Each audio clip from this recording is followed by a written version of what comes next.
talked about it in letters, and we talked about it on the phone.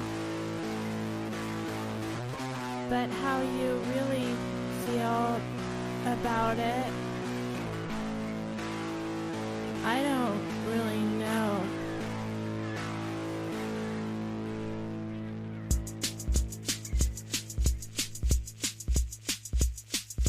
What's your take on Cavalcanti? What's your take on Cavalcanti? What's your take on Cavalcanti? What's your take on Cavalcanti? Misogynist, genius, misogynist, genius, misogynist, genius, misogynist, genius. What's your take on Cavalcanti? What's your take on Cavalcanti? What's your take on? Welcome to There's Sometimes a Buggy, Irresponsible Opinions About Classic Film. I'm Elise. I'm Dave. This week, it's our Halloween special subject for 2020, Ominous Omnibi. We'll be talking about a pair of anthology films with unsettling subject matter. First up will be Julien Duvivier's Flesh and Fantasy from 1943. We'll finish off with Ealing Studios' Dead of Night, which was produced in 1945 in the UK. This was your choice, Dave? Really, I wanted to do Dead of Night. I did a little quick searching in my mind at the time that we were composing our schedule and thought, well, it would go well, I think, with Flesh and Fantasy. And I guess we'll find out if you think it did. So I've seen Dead of Night with you a couple of times before, and we watched Flesh and Fantasy once. I have to say, I'm not crazy about anthology films. Well, by definition, they're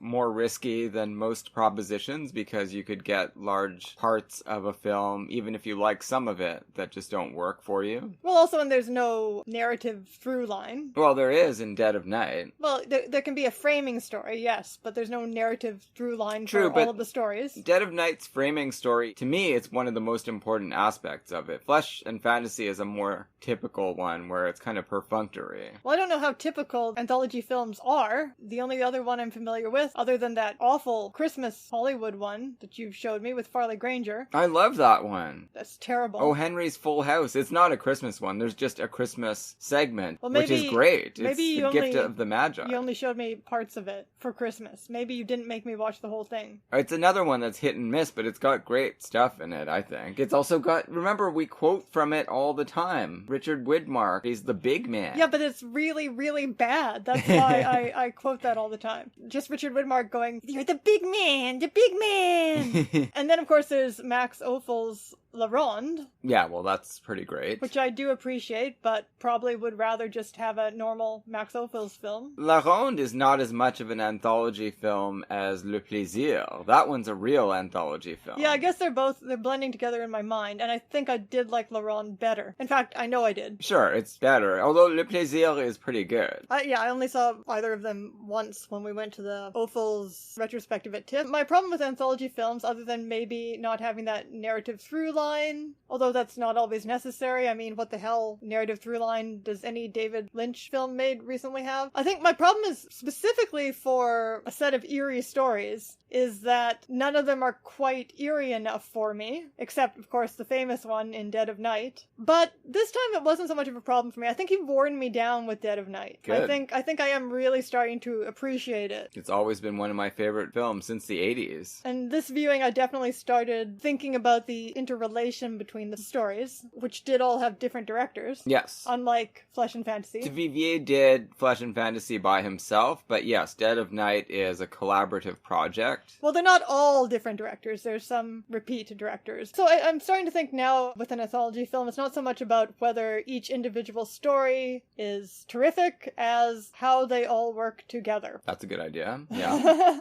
That's how I'm feeling about it now. So get set. This is how Elise is going to be judging these films, folks. We'll start with Flesh and Fantasy. For this one, 1943, what is even going on with Universal Studios? It's obviously not typical of their 30s horror type films. Doesn't look anything like them. It certainly seems like the style is something completely invented by the director. It's not a typical Hollywood-looking movie. I haven't seen many of his films that he made in France. Well, we saw Panique, TIFF Lightbox Cinema. That's a pretty amazing film. And of course, he's famous for Pepe Le Moko. That's a great movie. They don't look anything like this. Well, no. Yeah. No, this looks actually more like an Ophuls anthology. quite a beautifully shot film. Oh yeah, for sure. Universal, if you've been following our Hollywood Studios Year by Year series, you know we are still in the first half of the 30s, and the Laemmles are in control of that studio, but they will lose it in 1936. Some faceless bankers take over, and they basically turn Universal into a real hodgepodge of things. It mostly survives on Deanna Durbin vehicles, which were immense money makers. I loved Deanna Durbin, so I'm not going to begrudge them those. And they actually did some really amazing, atypical films with her in the 40s. They bring in Frank Borzage to do one, and they've got a couple of noirs they did with her, Christmas Holiday. Duvivier didn't have a contract with him or anything. It seems like while he was in America during World War II, he made different films for a bunch of different studios. Yeah, and he did specialize in the United States anyway in anthology films, and he did make a few in France as well later on, as far as I know. Tales of Manhattan he made at Fox. That's a really good one. He did his remake of Un Carnet de Bal as well in Hollywood. That was for Goldwyn, and that stars Merle Oberon. It's a great movie. Lydia. And then he went back to France as soon as he could, as soon as the Nazis left. So he was just anti-fascist. If you could get out of France, yeah. I think makes sense for a lot of people. Unless you're Robert Bresson and that was your career break. That's a moral weight that will lie on Bresson, but not on Duvivier. He went to Hollywood, like many, many other European directors. directors. Bresson was not established at the time, so he wouldn't have had the same opportunities. No, that's probably true. Universal was not known for its strong contract player list in the 40s. Everybody's in this movie. Robert Cummings might have been under contract to them, because I know that he was for a while. He might still have been in 1943. Who the hell is Betty Field? I love Betty Field. She is reunited with Robert Cummings. For King's Row aficionados, people will recall that they are a romantic pair until her father... Hey, spoilers! She's Cassie. She's a stage actress primarily, I think. She was good in that beginning segment. Yeah, she turns up a little bit here and there. She played some pretty hard-bitten characters. She's in a great Warner Brothers noir musical, Blues in the Night, as a real bad femme fatale. So Stanwyck is at the height of her stardom. Edward G. Robinson isn't doing too badly. Charles Boyer is at the height of his stardom. Charles Boyer was the co-producer of this film, and he had some kind of relationship with Duvivier going back to France, presumably. He wasn't in Pepe Le Moko, but he was in the remake of Pepe Le Moko in Hollywood. It seems like there was my tiny bit of research, as usual, using mainly Wikipedia. It seems that there was some heavy studio interference in this film, to the extent that they cut the whole beginning segment. One segment became Destiny, separate film. Although according to Wikipedia's source, it tested well with audiences. Wikipedia does not actually explain why they cut it out, but they did, and they made a separate film, and also altered the separate film to have a happier ending. Okay.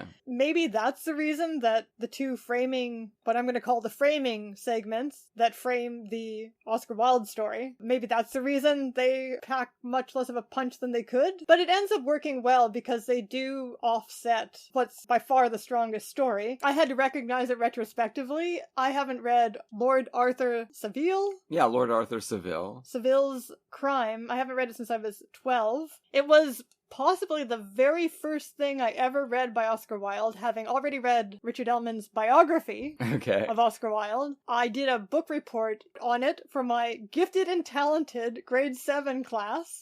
We were still doing, despite the fact that it was a gifted and talented class, we were still doing book reports where you wrote it out on a page by hand and drew a little picture to illustrate it. Well, what do you think we did back then, Elise? We're not children of the computer age. No, but I mean, drew a picture and assign everything. What was this, kindergarten? I remember all of them, it was a book of your choice that was not assigned, and all of them were put up on the bulletin board in the classroom, and mine was in between two different book reports on Sweet Valley High books. Anyway, I remember, I guess I reviewed probably the whole book of short stories, but I remember this story, for obvious reasons, really catching my attention because it's extremely nihilistic. Actually, much more so, as I recall, the Wilde original story. Very funny.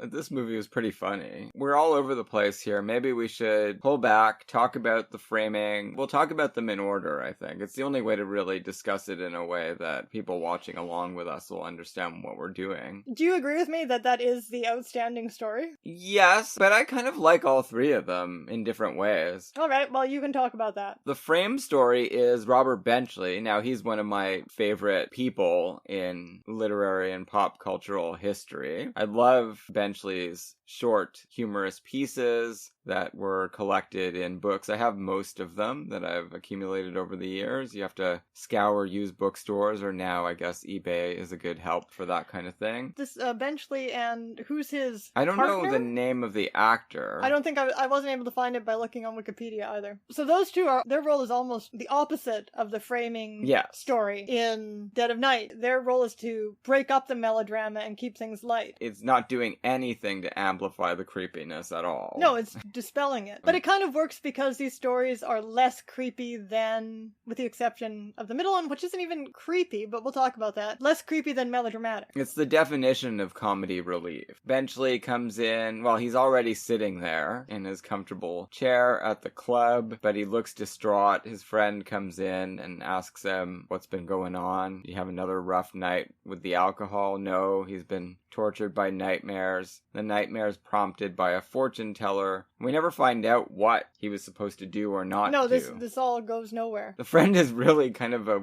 weird guy, a ghoulish kind of guy, just hanging over him, grabbing books and like forcing him to read stuff he doesn't want to read, but he's got a sort of power over him. It's so funny because it's set up like this friend is the director, is the storyteller. It's like, you don't want to read these stories. You don't give a shit about any of this. I'm going to shove this in your face and make you listen to it. Odd, but interesting. And Benchley, this is obviously not his greatest comedic performance. For Benchley on camera work, you want to see things like How to Sleep, or his award-winning shorts, or The Major and the Minor? Major and the Minor is very funny. That's pretty great, although he's not playing himself that time, I hope. My favorite performance of his probably is in The Sky's the Limit. He does one of his ridiculous expert pieces. It's a set piece where he has these charts about an industry bottleneck in aircraft manufacturing. It's just terrific. Also, Bride Wore Boots, which is not such a great movie, but there's an amazing scene where a judge asks the children of Robert Cummings and Barbara Stanwyck who they want to live with, and they both yell, "Uncle Todd!" and run over to Robert Benchley. Well, we know who you want to live with. Anyway, Benchley is there. He's a reassuring presence. The lead into the first story doesn't make sense, and Benchley comments on that. He's like, this doesn't even have anything to do with my problem. Then the lead into Arthur Seville's crime. That's not what they call it. No, I don't even think it's his name. No, he's got a different name. Marshall Tyler. Okay. Yeah. Well, he's American, for one thing. Our interlocutors in the frame story actually say, well, these two work really well together. They even bleed into each other. So then we're not going to see them again till the end of the film. Besides being anthology films, the big link between the two films is the use of dreams and prophetic dreams. Yeah, which ties in nicely with J.B. Priestley, who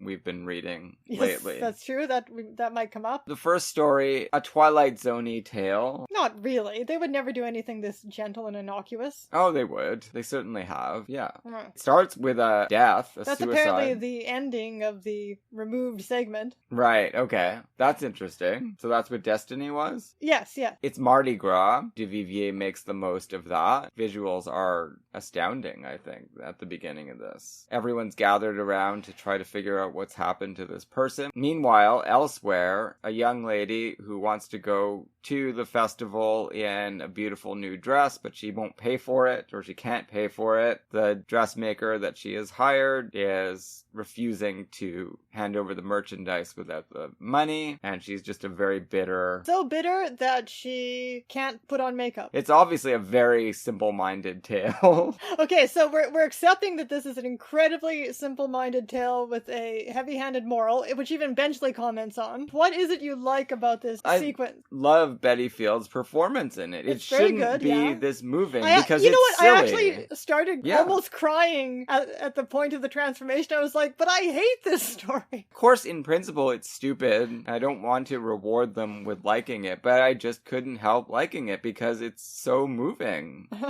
Obviously, it's got a seed of Enchanted Cottage in it. And that's exactly what it is. So she's been obsessed with a young student, a law student, Robert Cummings. She's passed him on the street, tries to talk to him. He ignores her because she is wretched looking as far as she is concerned. Metaphorically, she says, because I couldn't see myself at the end. Exactly, yeah. It's all about putting on a mask with a sort of fairy godfather figure. Yeah, okay, my favorite part of the whole thing was finding out that he was apparently a mask come to life. Yeah. He was just one of the masks who decided to do a good deed. Yep, apparently. All works out. We really don't have to go into too much detail about that one, I don't think. I do want to register my affection for her performance. It's one of those, perhaps one of the very first instances of uglifying yourself, a beautiful actress uglifying herself for a performance to have a good dramatic role. Well, Betty Field's career in Hollywood is Whereas really interesting. Dorothy McGuire in The Enchanted Cottage, no matter what you do to her, she doesn't look like a Hollywood movie star. So it's more persuasive in a way. Her homeliness is more persuasive. Well, I don't think Hollywood thought Betty Field looked like a Hollywood movie star either. Well, she certainly does at the end of this movie. They usually cast her as someone who is sort of off the beaten path. She doesn't look like Dorothy McGuire. Nobody does.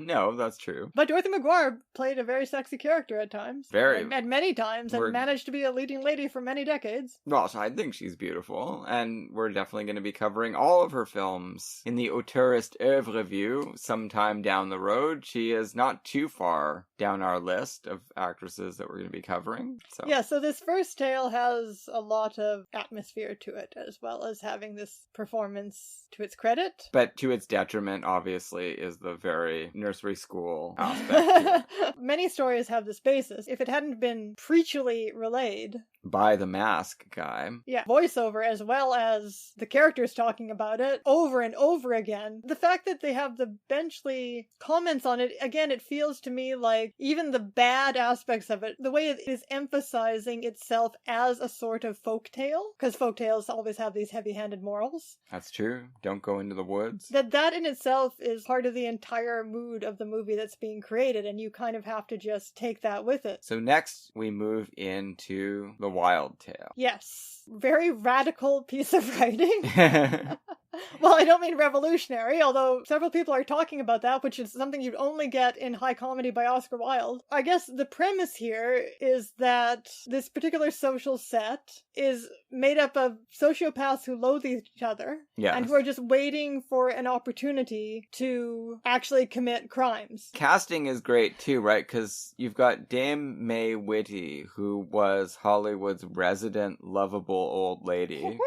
And she's basically doing what she always does. I find her likable in this role. When you first meet her, what she's saying is awful, but she's got such a pleasant demeanor. Yep, it's true. And you're just used to thinking, oh, this is a nice, reassuring lady. Well, I don't even know who she is, and I still felt that way. She's Miss Froy in The Lady Vanishes. She's the lady that vanishes in the Hitchcock film. No, never seen it. But we'll be talking about that more when we get to Dead of Night. Edward G. Robinson, what Hollywood actor, even character actor? Well, a lot of the character actors did. Now, he, of course, is flexible. He could be a leading man as well as a character actor. Yes. But like Claude Rains, he can be absolutely lovable or absolutely despicable without really doing much of anything differently. So I was just contemplating that while I was watching him, the kind of flexibility of his persona. We would love to do Edward G. Robinson, but he was just for one of our Actourist series, but he was just in too many films. Yeah, he was. He was just popping up all over the place. Now, the mid-40s was a great period period for him, although a period of adjustment, right? He's no longer playing too many indisputable leads in gangster films. Instead, he is doing a lot more comedies, and he's also doing Noirs. right in a row here. He does this one, and then he does The Woman in the Window and Scarlet Street. They all And have Double Indemnity.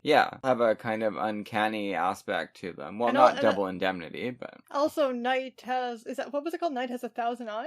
Based on the Woolrich? that's a little later in the 40s, but yeah, that's true. Twilight Zone episode movie in itself. John Farrow. The very simple premise is that, well, first of all, there's a wonderful performance that really By Thomas anticipates Mitchell. really anticipates It's a Wonderful Life, except in a, well, I don't know if he's sinister in this movie. No, I don't think so, but he can be, right? Thomas Mitchell is a great stage actor, very busy in the late 30s. He's in one of my very favorite films, Angels Over Broadway, the Ben Hecht, Lee Garms film, where he plays a verbose, drunken playwright. But the use of him here, in some ways, interestingly anticipates the use of him in It's a Wonderful Life, in that he is this sort of uncanny figure surrounded by animals. Well, that's true. The cats instead of squirrels and Yeah, that's what I was thinking about. And also the fact that I see Clarence the Angel and Uncle Billy as basically doppelgangers in the different worlds. Oh, that's true. That's interesting. And it is interesting that Uncle Billy, he's dead in Pottersville, isn't he? No, he's in an insane asylum. Oh, well, he's gone anyway. Everyone wants to lock Clarence up. Yeah, so Uncle Billy is yelled at by George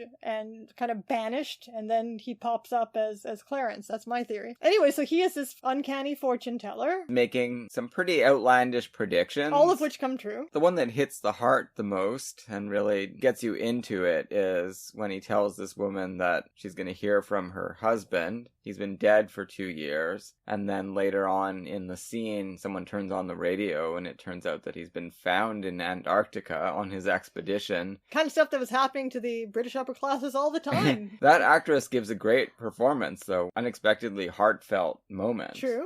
But yes, this starts getting everyone thinking maybe there's something to what this guy has to say. A sort of lesser prediction that Mitchell had made is that Edward G. Robinson is going to get married to the woman he loves. And that she loves him. Right. When that comes true, well then, Robinson is in a real quandary because he's also been given to understand that something terrible is going to follow quickly on the heels of the marriage. Mitchell won't say what it is. That's right. He wants to leave when he sees this problem coming up. Edward G. Robinson is a successful lawyer, always gets his way, and he accosts Thomas Mitchell and goes to his German expressionist home where he lives with the cats. That's not what Mitchell wants, but to get out of there the night of the party, he says, all right, well, here's my card. Come and see me if you really want to. I'm sure he's hoping that Robinson will wake up the next day and just be like, forget it. Sure, but Mitchell can't stop showing off. He just keeps making these predictions whether he wants to get rid of this guy or not, and that proves literally fatal. Robinson has seemed very quiet and mild-mannered and sensible through all of this, so you're not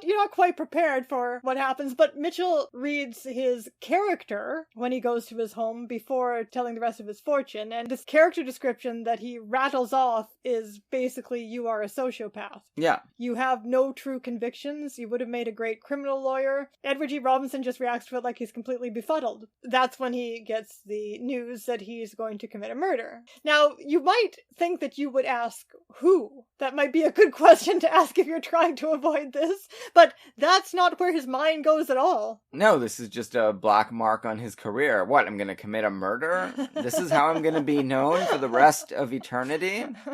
This is terrible. Just when things were looking up. Seems like the rules of clairvoyance in this story are that Mitchell is also blocked for some reason, because he does not seem to know that it's going to be him that gets killed. Who knows if he can read his own palm or bothers to read it? Maybe he doesn't want to know. Because usually he can see more detail. He has to read the palm, though. Well, yeah, but the palm should show who Robinson is killing. It's obviously something is blacked out. Out. I see what you're saying. The logic here is that something, yes, he actually can't tell him. At least not unless the question is asked, which it never is. Right. If you go by the fact that he's not a magic man, he's actually getting information from fate, then that would be why fate doesn't give the rest of the information. Exactly.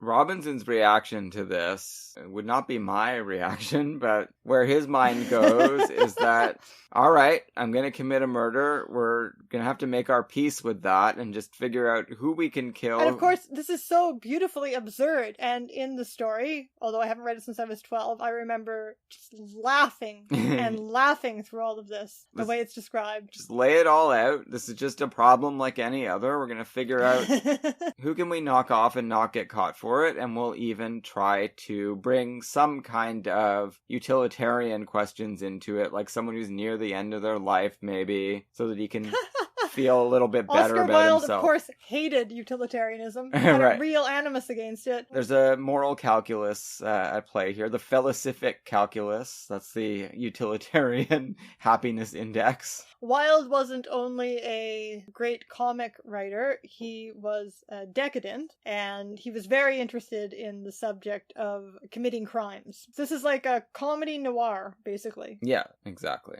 There's a lot of conversations between Edward G. Robinson and himself in the mirror. Oh yeah, all of that stuff is lovely. So they settle on Dame May Whitty. She is 75 and not in the best of health, and everybody hates her, including Edward G. Robinson, even though she's been very kind to him.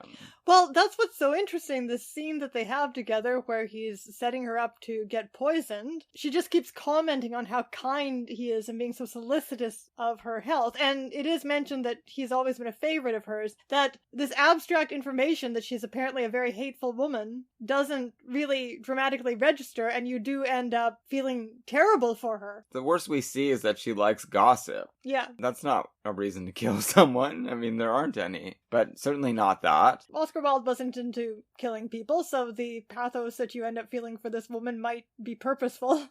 And he goes about it in such an insanely cavalier way, right? Like, he just goes to the chemist and says, I want to knock off a big mastiff dog. Give me the most lethal poison in existence. And the chemist is just like, okay, oh, well, no problem. That's all right then. Yeah. And he injects it into this little bonbon. Chocolate bonbon, yes. Puts it in a special case. And he figures he'll make it a time bonbon, by telling her, look, next time you have one of your liver attacks, that's when you have this. Meanwhile, he will be out in the country. No one will know anything about this. And he won't be a suspect. And I guess he's hoping that if she dies after a liver attack, they won't do an autopsy. They'll just assume that was the cause. Exactly. The next thing that I assumed was going to happen, not remembering... Okay, well, it's actually quite clever, because the first thing you assume with a story like this is that he's going to kill the fortune teller, right? But then it misdirects enough that I actually kind of lost track of that for a while. Yeah. So the next thing after that, when that fails... Of course you think it's going to accidentally kill his beloved fiancé, yes. Yeah. Which is actually gotten out of the way very quickly. I don't know, maybe that's more dragged out in the story, I'm not sure. At the reading of the will for the dead old lady, his fiancé finds the box, opens it up, and is just about to start chowing down on this bonbon. Because this is how these sociopaths are. It's like, oh, my friend's dead, I'm just going to eat her last bonbon. Yeah. I do have a story from my life that is related to that. Okay. Sort You of. ate your dead friend's chocolate? No, it's a very grim tale. There was an appalling murder that occurred in Montreal in the 90s. A minister and his wife were killed by 3 just psychopathic droogies. I don't know how else to put it. It was like a Clockwork Orange type crime. Oh, just delinquents. Yeah, they just went to their house and killed them. It happens. Yeah. In big cities. I was dating someone at the time. We were relaxing at her house, and she made a snack, and I was like, oh, this is really good hot chocolate. And it was donated from the home of the murder victim. Yeah, I was like, where did you get it? And she was like, oh, we got it from the Toops. I was Oh, like, wait. what are you talking about? The Toops, they were in the news, like they were murdered. And she's like, yeah, my mother knew someone who wanted to get rid of the items in their pantry. And so they just accepted the chocolate. Yeah, and so I was... It's not everyone who could connect so intimately to that moment in this film. Yeah, it was horrifying, though. I definitely was like, this is not right. Although I kept having it at that point. So, it's true. He takes it away from her very quickly. We're never in very much danger. You keep thinking, yeah, this is going to be the poetic justice. Anna Lee is going to be the victim of all of this. Yeah, the Lady Rowena. Yeah. That's from a Poe story, and I was like, the name Anna Lee is also almost like Annabelle Lee. Ah, yeah. So Well, Rowena is from... It's all Poe. Sure, but Rowena is from Ivanhoe. That's the most famous Rowena. Yeah, but Wilde would be getting it from Poe. That's, of course, imagining that it's the same name in the story. I don't know. So then, at this point, though, he's just losing his mind. Completely insane. The will reading is amazing, too, right? Because here is where she shows to be not a very well-liked woman anyway. But of course her relatives don't seem any better. Nobody is any No, good. they're all bad people, and she doesn't leave them hardly anything. Instead, she leaves most of her fortune to charity. See Aubrey Smith. Again, that seems like a wild dig at philanthropists. Just like Dickens, he hates philanthropists. Everyone hated Victorian philanthropists. This minister now is going to take charge of the fortune, and he says, my life is complete now. I've seen beneficence in its fullest flower. And Edward G. Robinson immediately is like, he's really old, and now he's so happy he's ready to die. He's asking for it. Now, And the biggest joke... No, that is the best moment in the whole movie. That moment where he's looking at this minister thinking, that's the one. Of course, it's hilarious. But also, just looking at them. Edward G. Robinson, 5'3". Yes. C. Aubrey Yes. Smith is about 80, but he looks like he could break him in half. He's a giant... really hale and hearty old man, right? We've seen him in a bunch of movies already, and this is, much later than the early 30s movies. He still looks like a boxer or something. But Robinson thinks this is fate, right? Yeah. So he's not taking those sorts of things into consideration. No. So he calls upon the minister the next day, I guess, and he's welcomed in, and they have a chat, and C. Aubrey Smith is becoming more and more concerned because he sees Robinson is insane. Just in retelling the story, he clearly outs himself as the insane person with this problem. This moment where he's watching C. Aubrey Smith during the will reading make his speech and thinking how much this guy is asking to be murdered as he talks about the wonderful beneficence of this dead woman. Like, that seemed a bit anti-clerical. So it's interesting. I was almost a little concerned at exactly how dark a place this movie was going to, but this whole sequence does turn things around because the minister turns out to be onto him. Oh yeah, he's really on the ball. He goes down to the wine cellar. This is Oscar Wilde's version of Dostoevsky, this right here. Yeah. I'm sure he read Dostoevsky. What's the timeline there? Wilde, 80s, 90s?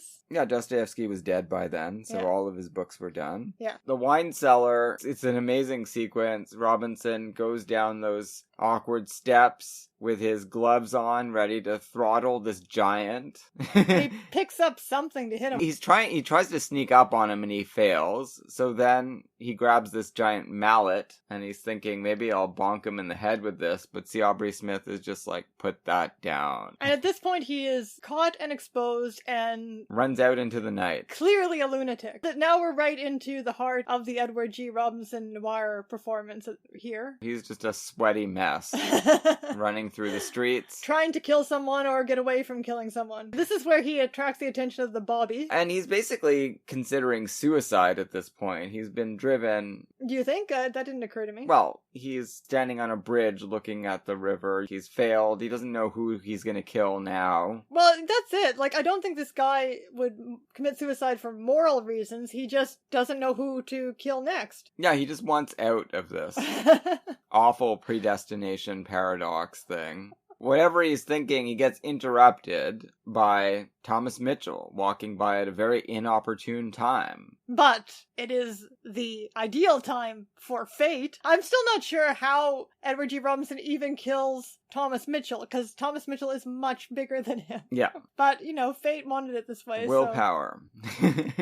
Lunatic rage. Mitchell still obviously doesn't see that aspect of the future, and he stops and talks to this guy when he should run immediately. He tries to lie, and this is what sends Robinson completely around the bend, because he's still not thinking about killing him. He kills him for lying to him and patronizing him.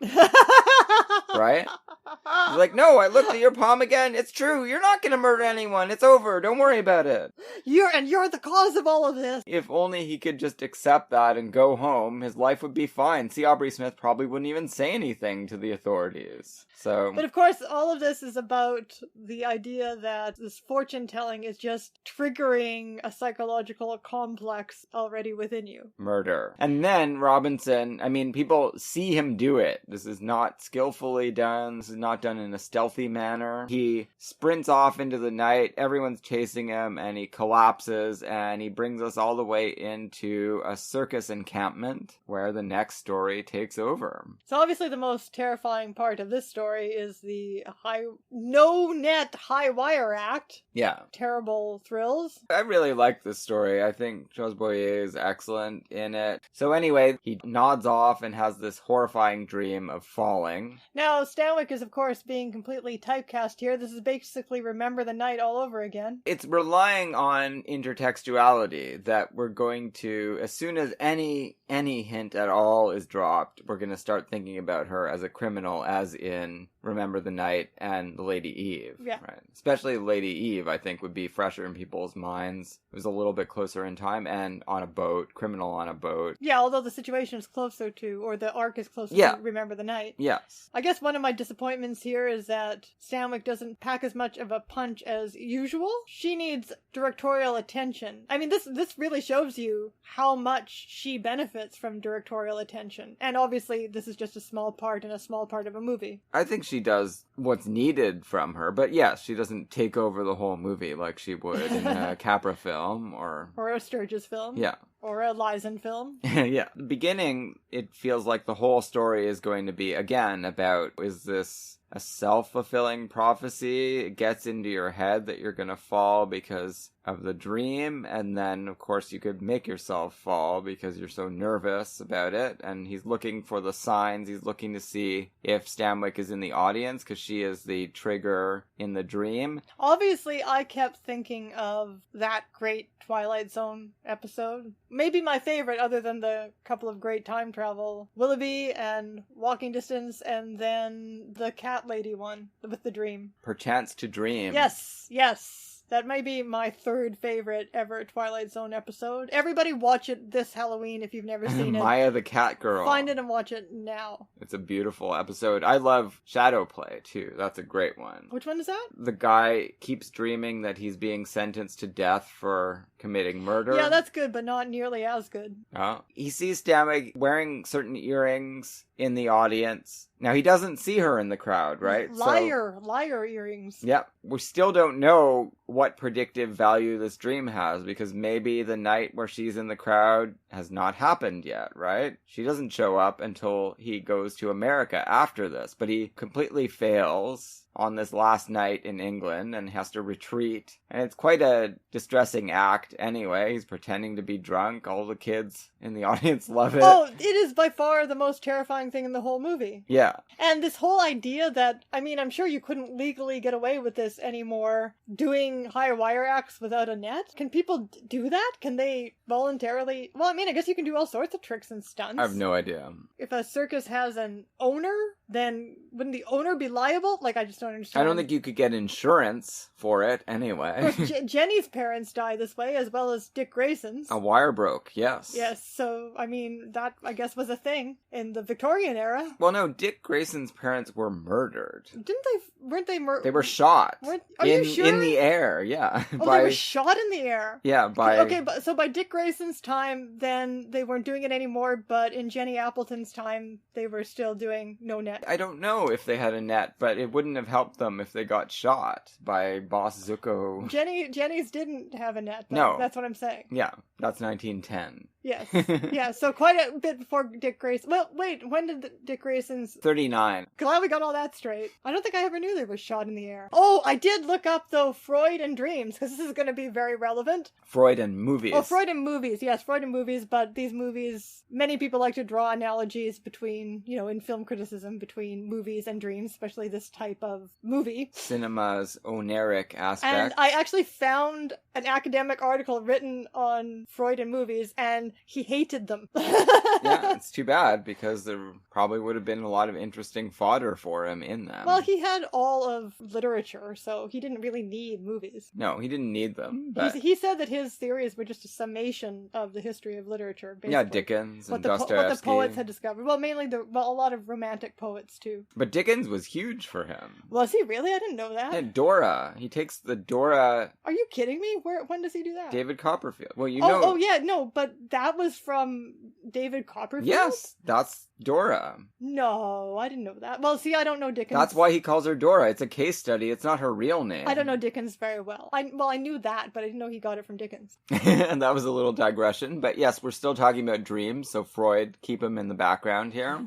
When I first watched this, I thought, okay, well, it's just a metaphor, right? He's not going to fall off the higher wire act. He's going to meet this woman on a ship, and their ship is going to go down or something. Oh, right? I thought it was a metaphor for falling in love. Well, that's probably what it turns out to be, but it could have been, if it was a different kind of story, they die at sea when the ship falls to the bottom of the ocean. That did not occur to me. But anyway, so his dreams have a predictive power, but they don't predict everything, or there seems to be a way to avert certain aspects of them. They're not very literal, right? Like, they have these concrete details in them, like the lyre earrings, like the lions in the cages being lowered onto the dock, and like the arrest, but the arrest doesn't go the way it's supposed to in the dream. The falling never happens. What these two stories, at least the last two, seem to be about is free will more than anything. Exactly. And whether you are going to allow your future to be dictated to you, because you can read Lord Arthur Saville's Crime two different ways, as this is all fated or as it's a self-fulfilling prophecy. It's almost like Turn of the Screw, in that you could read it either way, right? But assuming, or you could really read it as both, as the fate is the psychological determinism. No, but if you have no moral compass, then any kind of input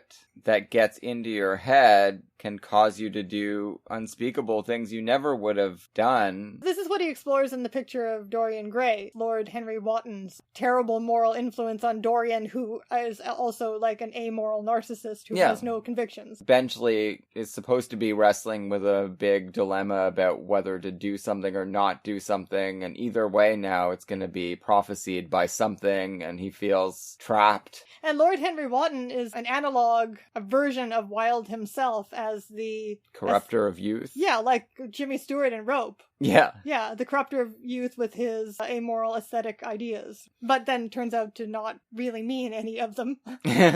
Unlike what Dorian thinks. Psychological development, though, that occurs in the third story, there's Boyer learning to free himself from his fears generated by the dream, but actually the more important character development all happens off screen. It's Stanwyck, because turns out she's a member of an international jewel thief gang. She decides to go straight under the influence of this new romance, this new shipboard romance. We never see anything about that. We never see her leave the gang. We don't see her write this letter that they refer to. So it's all done behind closed doors, which is fascinating. Although, of course, it does cheat us of the opportunity to see Stanwyck make these decisions. Yeah, it's all a little perfunctory, but the emphasis is definitely on Boyer's dilemma. Fascinating little tale, because, Boyer is wrestling with these metaphysical things, and Stanwyck is wrestling with these really important real-world things. And all we see are the workings of his mind getting out of the bind that he's in. And meanwhile, she has made these life-changing choices all on her own. So he has learned that you can change your fate, but she has actually taken actions to change her fate. And then Benchley, completely hammered after drinking a giant bottle of booze, leaves the club feeling like he sees the way forward. I think possibly it would have been a stronger film with the fourth story. With the fourth story, because clearly the first story is meant to be the light relief, and then the other two stories interact with each other in an interesting way. And the first story seems to have been very dark. Yeah. So it would have been a more tonally complete palette, sort of like what we get in Dead of Night. So unfortunately, Flesh and Fantasy compromised not the best of the Duvivier films, but it fit with our special subject and this week. And probably one of the best adaptations of an Oscar Wilde anything. I'm not an Oscar Oscar Wilde expert. Well, I just told you I haven't read that story since I was 12, so I don't know how specifically faithful it is to the story, but I feel like it has a really good grasp of what is radical about it. True, and in our house, you are by far the Oscar Wilde expert, so I'm going to take your... Poor man died young. There's not that much to master. I've pretty much mastered it. Right. When I was a teenager. All right, Elise, let us discuss Dead of Night. We were going to mention Priestley, though. That's true. So precognitive dreams turn up in a major way in the time thought of J.B. Priestley.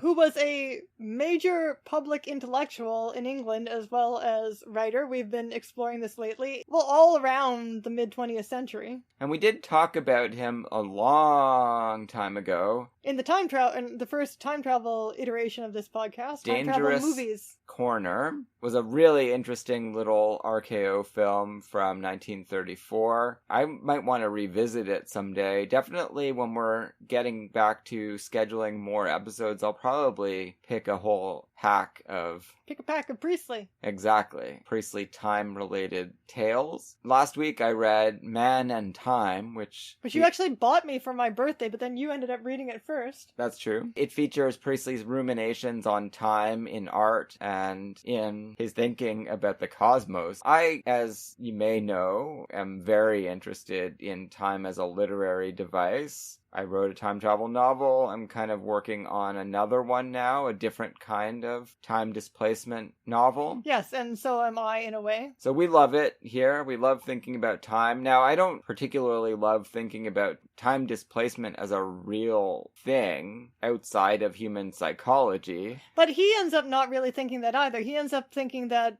our normal ways of thinking constitute different interacting dimensions, basically. Processes of thought that we're already familiar with. Well, yeah, but he does bring in this kind of external... But he does believe in precognitive dreams. I don't know what that has to do with time, but he does. This is what got him thinking about everything, his belief in precognitive dreams. Well, that's the thing. It's fun as a literary device to think of it this way. And I just read his novel, Bright Day, which was fantastic. Yes, but we're rationalists, and as writers of fiction, you don't have to be a rationalist. No. I wish I weren't, to be honest. He really does believe, always with a kind of fun grain of salt. He calls himself a crank all the time, and he's never 100% deadly in earnest with this stuff, but he's obviously obsessed with it and loves thinking about it and thinks it has some kind of applicability to thinking about the nature of the universe, that your life, in one sense, has already been lived, and you can get messages from the future, from yourself. But he does think that you can change it, that you can change. Keeps talking about how he's not sure how that would all work. Some things are fixed, some things aren't. How would that be? So he likes to think of time as fixed, like your own particular timeline as fixed, but he also doesn't like that. Yeah, so in other words, it's a completely indefensible system. If you were going to map it out schematically, it doesn't work. It's not a time loop, as we used to call it, and it's not an alternate universe model either. It's some kind of combination of both, which is the one thing that we always said you just can't do. Well, Dead of Night has precognitive dreams, and it also has a time loop. Yeah, it does. So let's get into Dead of Night. It starts with a man, Mervyn Johns, driving up to a country estate. I love Mervyn Johns, great character actor of British films in the 40s and 50s, probably best known to North American audiences anyway, as Bob Cratchit in the immortal Alistair Sim version of A Christmas Carol. He was the father of Glynis Johns, one of the most wonderful women in the history of film. Still alive. Votes for women. What? She's the woman from Mary Poppins? Yeah. Okay. I mean, I'm not a big Mary Poppins fan, but that's what people know her from. It's pretty good. She's wonderful in movies in the 40s and 50s where she's actually the star. The best part of Mary Poppins is where they go inside the chalk drawing. That was my favorite part as a child.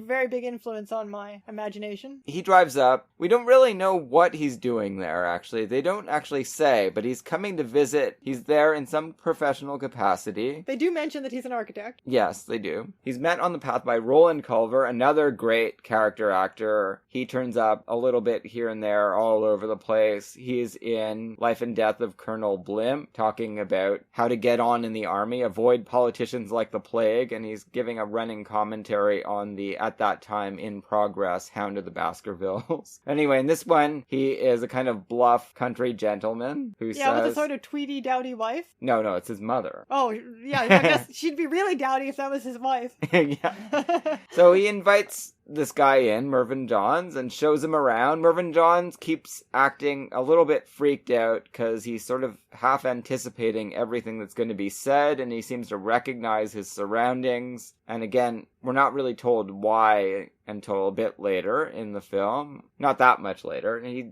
brought into a room where this whole crew has gathered around the fireplace. So there's the mother. It's the around the fireplace. One of the first to come up with that was Henry James, the cozy ghost story. And this is just how people live in the country, right? So the neighbor's daughter is there just hanging out. We get a sense that she's always running over there to hang out with these people instead of being at home. We've got a race car driver. They don't actually explain why they're all there. They just like to gather there for tea. Weekend in the Country. We learned that at the end, too. We know all about that from Henry James, too. Mervyn Johns is just sleepwalking through the scene. Well, Weekend in the Country is more commonly known to mystery readers. British Christie. mysteries. Yeah. So Go to the country house and someone gets murdered. Who's going to get murdered here? Well, we don't think that anything like that is happening here. It just all seems so good-natured.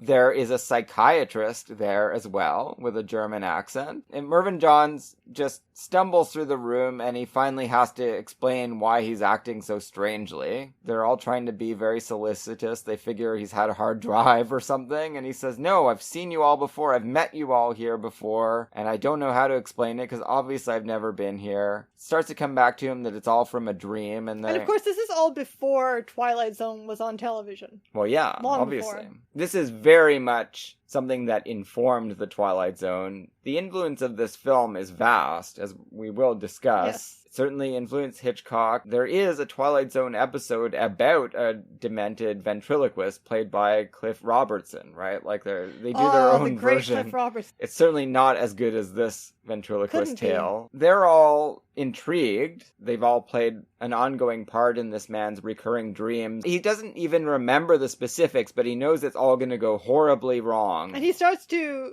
envision specific future things that are going to happen, but he's not sure exactly how he gets there or what happens after that. Yeah, and he gives his account of that. He says it's like you're stumbling through the dark in a lightning storm, and when those flashes occur, you can see everything around you very clearly, but then everything else is a blank, and so he remembers certain things. After a certain event happens, the psychiatrist breaking his glasses, then It turns evil, into a horrifying nightmare. and evil is going to overtake him. He doesn't say what he's going to do, but he does say he's going to lose all control of his will and turn into Edward G. Robinson. So that's what they all have to look forward to. Everyone's treating it more like, okay, let's help this man. British love of the daffy and the occult is always balanced by the Lockean common sense in a very beautiful way that we see here. So everybody just treats this as very matter of fact, even when they're describing these escalating stories of occult events that have happened to them. Initially, the psychiatrist's role seems to be to give rationalistic accounts of everything they're describing and to be the skeptic, kind of like the psychiatrist's function in Cat People, which ultimately ends up getting him killed because he's too annoyingly skeptical and also a sex pest. He sure is. But what I found interesting is that on this viewing is that ultimately I think the film in a way sides with the psychiatrist because everything in the more interesting final sequence of stories and more extended stories turns out to be very Freudian indeed. Yes. So these uncanny stories, what ultimately makes them uncanny is, okay, well, I'll give my theory now, is their exploration of male psychological problems. Yeah, I think that's true. And the source of the horror is, well, one source, or what you could call the source, is homosexual panic. Yeah, there's some of that for sure. In the dummy tale. Well, and some more, and the pieces leading up to it. But we'll talk about that when we get to them. The first tale we encounter is the one given by the race car driver. This is a first-hand account of his own experiences, where he had very nearly died in a crash, wakes up in a hospital, feverish. It takes him a long time to recover, and once he's rounded the corner, he's starting to feel a lot better. He's getting a lot more flirtatious with his nurse, who we will meet later because they did get married. He has a very eerie encounter with some kind of premonition. This was really beautifully done, I thought. Just the way the soundtrack is adjusted, the music playing in another room falls out. Lynchian curtain? And the clock, it's not the right time. It says it's 4:15, and we know it's evening, late evening, because the nurse is saying, oh, time for bed. So he goes over to the curtain, pulls it open, and it's broad daylight outside. He's on the grounds of a country convalescence home. He looks down and he sees a hearse on the street. Emily Dickinson's chariot. After staring at it for a while, it's always a little bit frightening to see a hearse, and he notices that the driver is looking right back up at him. He's a Cockney. He's the guy that plays the junk dealer in the Alistair Sim Christmas Carol. Miles Malleson. Oh, okay. And he says, just room for one more, sir. Now, again, Twilight Zone aficionados will know that there is basically that one little tale was turned into a whole Twilight Zone episode. Totally different, but with the exact same line. Well, almost. It's like, room for one more, honey. In the elevator to death. He goes back to bed. He feels like he's had some kind of psychotic break, but the doctor is like, no, it's just the psychological crisis. You're coming to terms with the fact that you almost died. Now you're past it. You'll be fine. And he's released back into life when he goes to get on a double-decker bus. He sees the same face. It's on a driver of the bus who says, just room for one more. He elects not to get on that particular bus, and it goes off a bridge, and everybody dies. Double-decker bus crashes off a bridge. Yeah.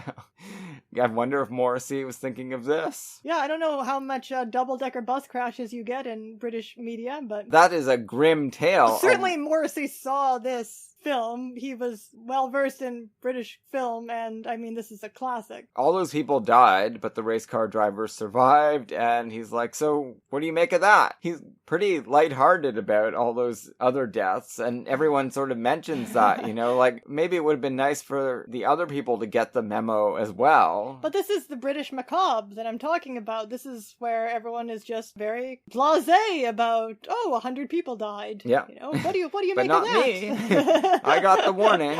And the psychiatrist rightly says, well, okay, if you want to think that Providence is taking a special interest in your survival, go ahead. Right. And is the next tale... It's the Sally tale, the Christmas tale? Party. The Christmas Party. This is a very expressionistically done one. Cavalcanti is the director. So we're not going to want to describe the plot of every one, but no. This, I guess, my favorite part... Now, wait a minute, do you want to talk about who Cavalcanti is? He was a Brazilian documentarian. Worked a lot in Britain. He did Nicholas Nickleby. Yeah, I found actually a Guardian piece about this movie, a short piece. They say, Cavalcanti, the great Brazilian-born documentarist and friend of the French surrealists, had been brought to England by John Grierson to enliven the British documentary movement. When war broke out, he was put under contract by Ealing's boss, Michael Redgrave, to infuse his studio with realism. Cavalcanti introduced the surreal, the challenging, the destructive, but he engaged with tradition in a celebration of the English music hall, Champagne Charlie, and his stylish version of Nicholas Nickleby. It's a great movie, yeah. This article is by Philip French. Well, John Grierson, we've talked about him before. He was the founder of the National Film Board in Canada. Oh, yeah, that socialist subversive. Who worked with J.B. Priestley on shorts as well. John Grierson, great man. Yeah, I worked in the John Grierson building for a while when I worked at the Film Board. But obviously, Cavalcanti's interests were not limited to socialist realism. No. Neither, for that matter, was the NFBs. They get pretty wacky. They get really wacky. This story, it's just a very basic ghost story, but I think it's beautifully shot. Well, what I love about it is the uncanniness of the transition in the attic. It's basically time travel. I think that's why she's able to have a tangible encounter with the ghost. Yeah. And just the way the mood shifts as she walks into this uncanny space and is transported back in time and has this encounter. And she comforts this in boy who's going to be killed by his sister. Creepy nursery. Yeah. And you do get the sense that whatever, she did help him. Put his soul to rest. Yeah. Just by being a woman who doesn't want to kill him. Yeah.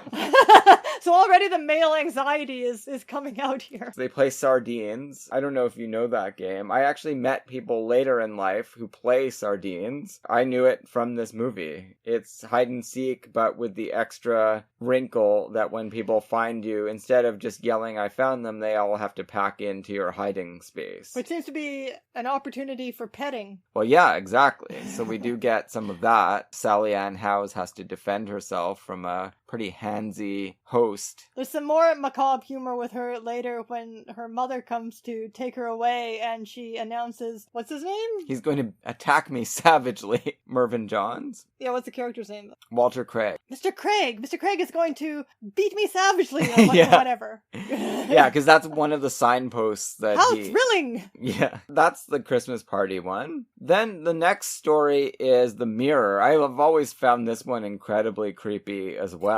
Well, this is where you start getting the male sexual anxiety. Sure. And Freud's interpretation of this would be that I wouldn't necessarily, if this film were on its own without context, I wouldn't necessarily go there. But within the context of what comes after it, I would go for the Freudian interpretation that having a morbid obsession with the idea that your wife is cheating on you is actually a repressed homosexual wish for that desire to be directed at you. That's how Freud interpreted men who were obsessed with the idea that their wives were cheating on them. I don't know if I buy that. I think it could just be paranoia in general.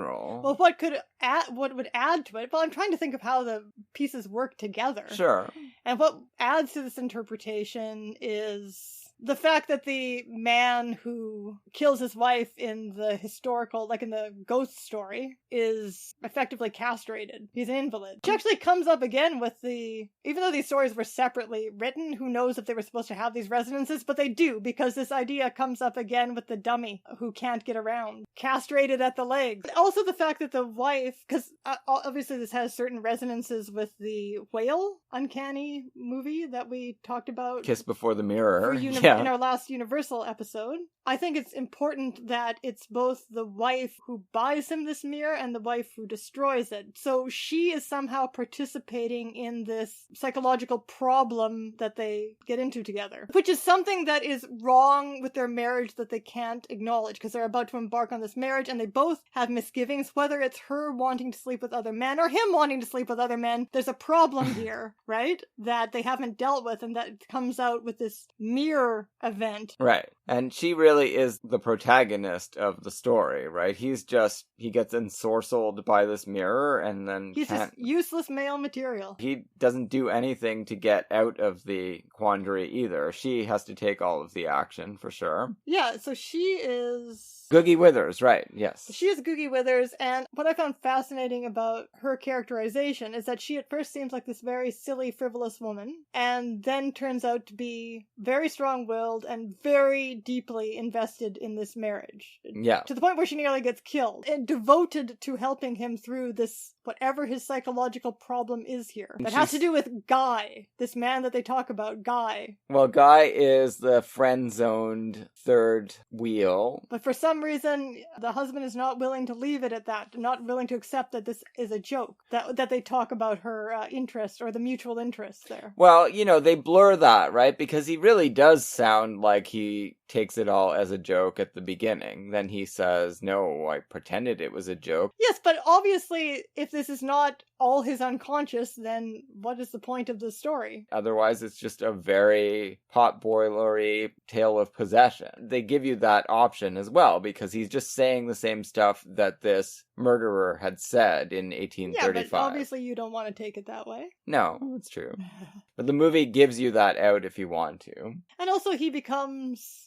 like, there's a willful aspect in his ensorcelment by the mirror. He wants to keep gazing into it and seeing what it's showing him and let it do what it's doing to him. He has a fascination. The only characterization you get of him really is that he doesn't want to admit that he's too weak to look at himself in this mirror, right? Because she says, let's just get rid of it. And he's like, no, that's not going to fix anything. I've got to suck it up and get through this. And of course he can't. He fails. So his plan would have resulted in murder and suicide. Two But, people would I have mean, died. it is proved true that he is a weak character because it is this wife who has to deal with the whole situation. So exactly, that's what I'm saying. He is afraid that he is too weak to handle this situation, and that's what drives him on to keep looking in the mirror, and this he gets trapped in it. And this invalid man who murdered his wife is obviously did so out of weakness. You know, the visuals are terrific in this. They do a great job of making it seem sinister, right? Just because it's out of place. Because actually it looks really cozy if you try to take it out of the context. Well, I mean, it does have to have that inviting effect on us, too, that we would also like to go into this magic space. Yeah, it's a 4-poster bed with vine leaves entwined around it. It's where and when men had the power and the freedom to do that sort of thing. In the final sequence, he's trying to throttle her after coming forward with this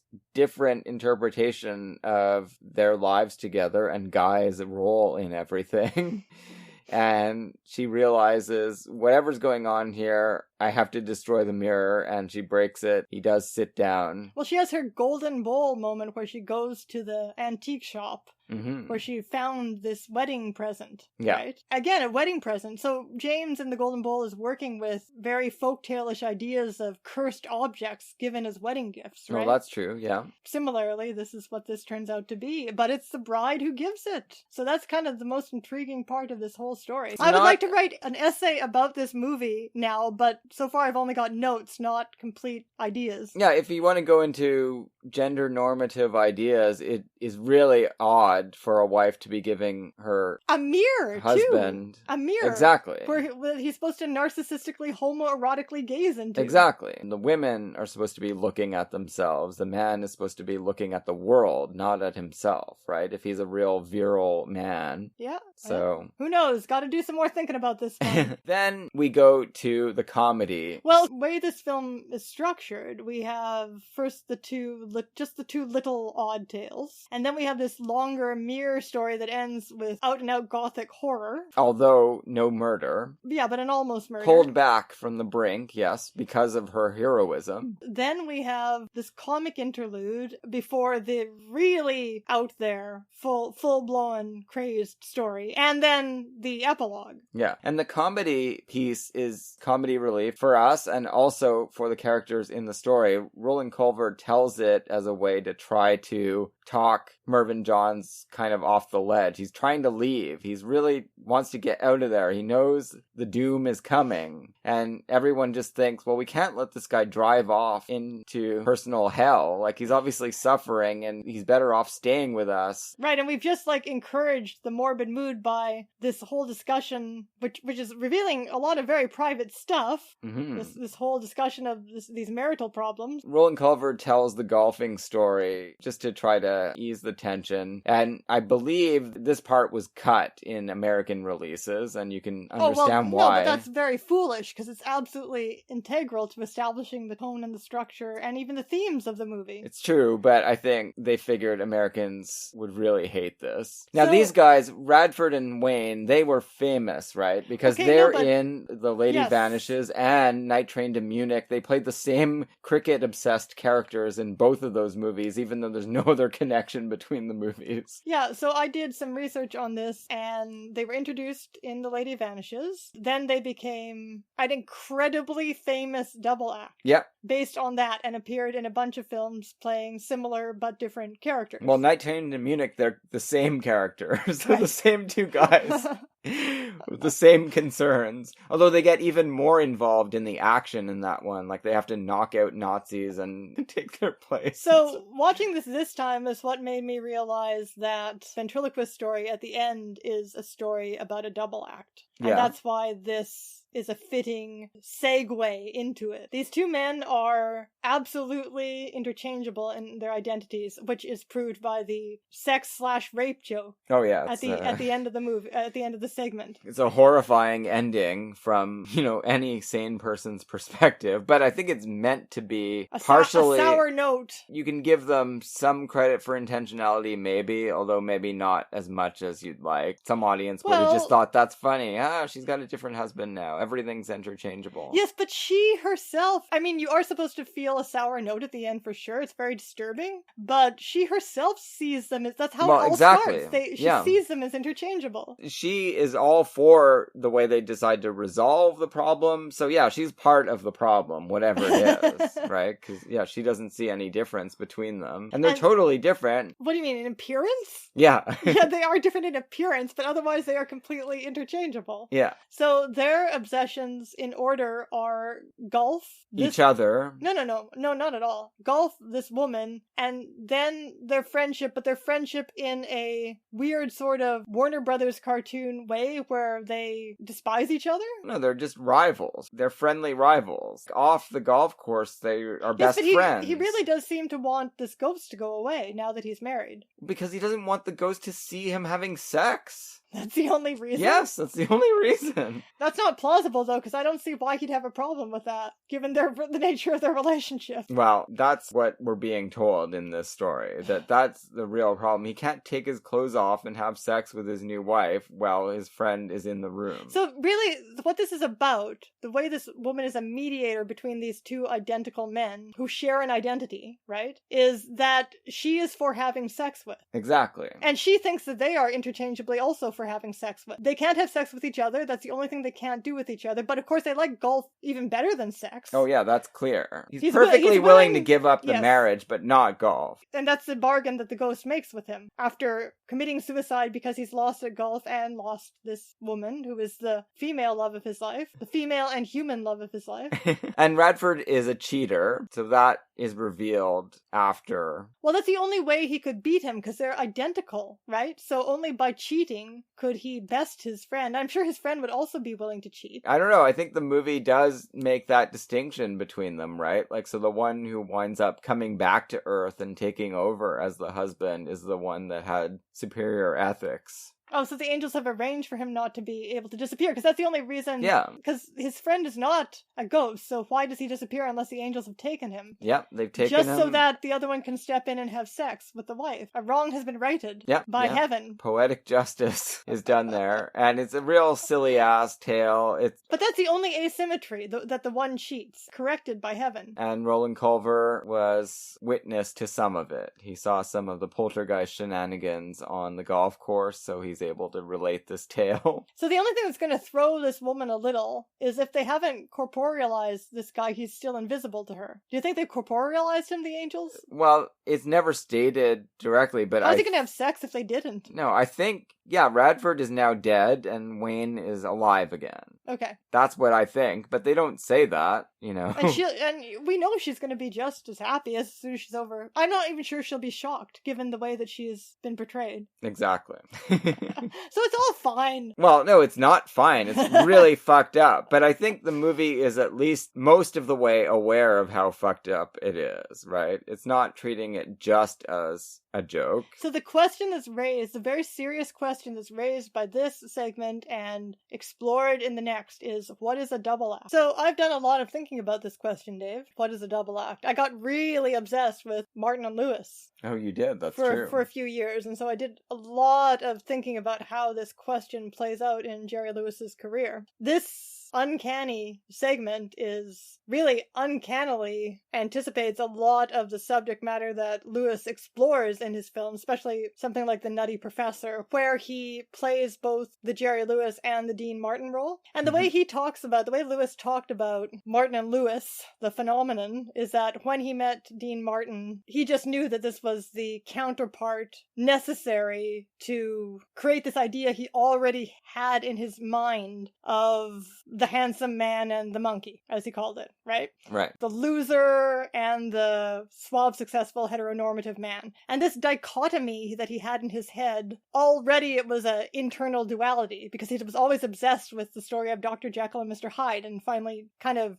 did it as comedy in The Nutty Professor, comedy in which it was about what the Martin and Lewis partnership meant. So anyway, my point is that the double act, which is almost entirely and altogether altogether an exclusively male cultural phenomenon. Some women are doing it. There were some, let's not forget, very celebrated double acts in the 30s, right? You've got Patsy Kelly and Thelma Todd. They've collected all of their shorts. They're beloved. They're actually really good, too. And you've got those Glinda Farrell, Joan Blondell movies. Not quite the same thing as a vaudeville double act. No, but definitely Thelma Todd and Patsy Kelly. Okay, so it happened. I grant you it's much more of a male phenomenon. Yes. Has something to do with, actually can be, and certainly is in Jerry Lewis, because he was always willing to go there, a very dark psychological phenomenon. Yeah, sure. Of codependence and identity splitting. And this is what we see explored in this movie. But we get other things in it, too, like the frightening aspect of a disembodied entity, or not a disembodied entity, but what would you call a dummy? What category of things does a dummy belong to? Just a hollow vessel. Yeah. That's what I'm trying to say. Like a hollow vessel, a vacuum that sucks your identity into it and then dominates you. Well, I don't think that that's what I think of most ventriloquists and their dummies, but certainly that's what happens to this one. That's why you have to think of these guys as a double act as well. What about a marriage? Isn't that a kind of double act? Well, yeah, but it's not about male identity issues, a marriage. Well, in a marriage between a man and a woman, half of it's about male identity issues, at least. Well, yeah, this definitely also anticipates the fate of Joe Orton and Ken Halliwell by a couple of decades. Sure. So it's a relationship, it's a romantic relationship going on here between a man and an alienated part of himself. The thing about the double act that's not like a marriage is that it's not supposed to be romantic. Well, there's that, but it clearly always is. Right, but the fact that it's not supposed to be creates problems because there's an undercurrent there that can't be acknowledged. In a marriage, you can acknowledge that you're jealous of each other and you are obsessed with each other. Society sanctions that to some extent. Which we already saw. Yeah. Going wrong in the mirror segment. But it's even worse if you're not allowed to talk about that kind of stuff. Well, yeah, and that's part of the reason that the double act is such a huge male cultural phenomenon, because there's this forbidden aspect to the homoerotic component that it therefore, like in The Return of the Repressed, it just becomes what the whole comedy is about. Yeah. This unspoken thing that's being spoken all the time, but in such a way that nobody has to acknowledge it. Exactly. No, I was going to say the thing about a marriage, too, is that it's socially integrated in a way, whereas the double act are isolated from the rest of society. Both of us are saying that there's not really any script for handling a double act properly in between the two people and when they're out and about amongst other people. Okay. There's something magnetic going on between the two of them that they just have to pretend isn't there most of the time, or else it will drive them insane or cause them to kill each other. Yeah, and what do you do if, like I said in the fascinating Jerry Lewis example, what do you do if that double act is already inside of you, but it's already a sexually charged romantic relationship? Well, doesn't it always have to be, right? Like, in order for it to manifest in an actual artistic partnership, you mean? Yeah. So this tale is introduced by the psychiatrist. So he breaks down at this point. Everyone else has told their uncanny tale, and he's like, well, even I have one. Here it is. I was brought in as an examining doctor on this case to try to determine whether a person is even sane enough to stand trial. It's Michael Redgrave, and he's brought in a very wild-eyed state already. Although he's so wonderful in this movie, because he's just such an unapologetic, complete mess, just there to represent what a man shouldn't be. He's an incredible actor, obviously. He could do just about anything. He's beautiful looking, too. Yeah, he is terrific in The Lady Vanishes as well, but as a stalwart Hitchcock hero in that one. He had a terrific career and famously is the father of the Redgrave clan. Yes. This is one of the things he's best remembered for, certainly. Now, what's different between this and the Martin and Lewis example is, like I said, with Martin and Lewis, it was imagining the man who is everything that a male is supposed to be in our society and the man who is everything they're not supposed to be. Both of these are not. And splitting yourself up that way. In this, it's more like, and here's where Hitchcock thieving comes in, and this is more like he has put his superego into this dummy. Well, I don't know about that. Superego is supposed to have some kind of relationship to society-sanctioned ethics. True, but what the superego also does, most importantly for dramatic purposes, is that it tortures you and tells you you're nothing. Okay, maybe, but all of the time. If I was which is what happens in Psycho. This is where Hitchcock takes this idea in Psycho. But I don't find that this dummy has anything much to say except that maybe there's someone who's a better ventriloquist than you out there, or a better partner for me out there. So it's about sexual jealousy, but except it's artistic jealousy, which is worse. Yeah, exactly. Now, but the dummy seems more like the id to me, right? Well, the mother is both in Psycho. Yeah, the dummy wants to keep having more and greater experiences, and Michael Redgrave's character is just like, we've got a good act here. Utterly codependent. As successful as we need to be, let's just try to keep it status quo. Let's not look at anybody else as prospective partners. Honestly to God, this was the Orton-Halliwell relationship, and exactly as I wrote it in my play. Yeah. Exactly, I think I did it more like a double act than Alan Bennett does it in the Prick Up Your Ears movie. I really tapped into the double act. Right. Because it was a two-hander play. Our first glimpse of him is, you want to become famous? You want to write up my story? Well, you better get the dummy back.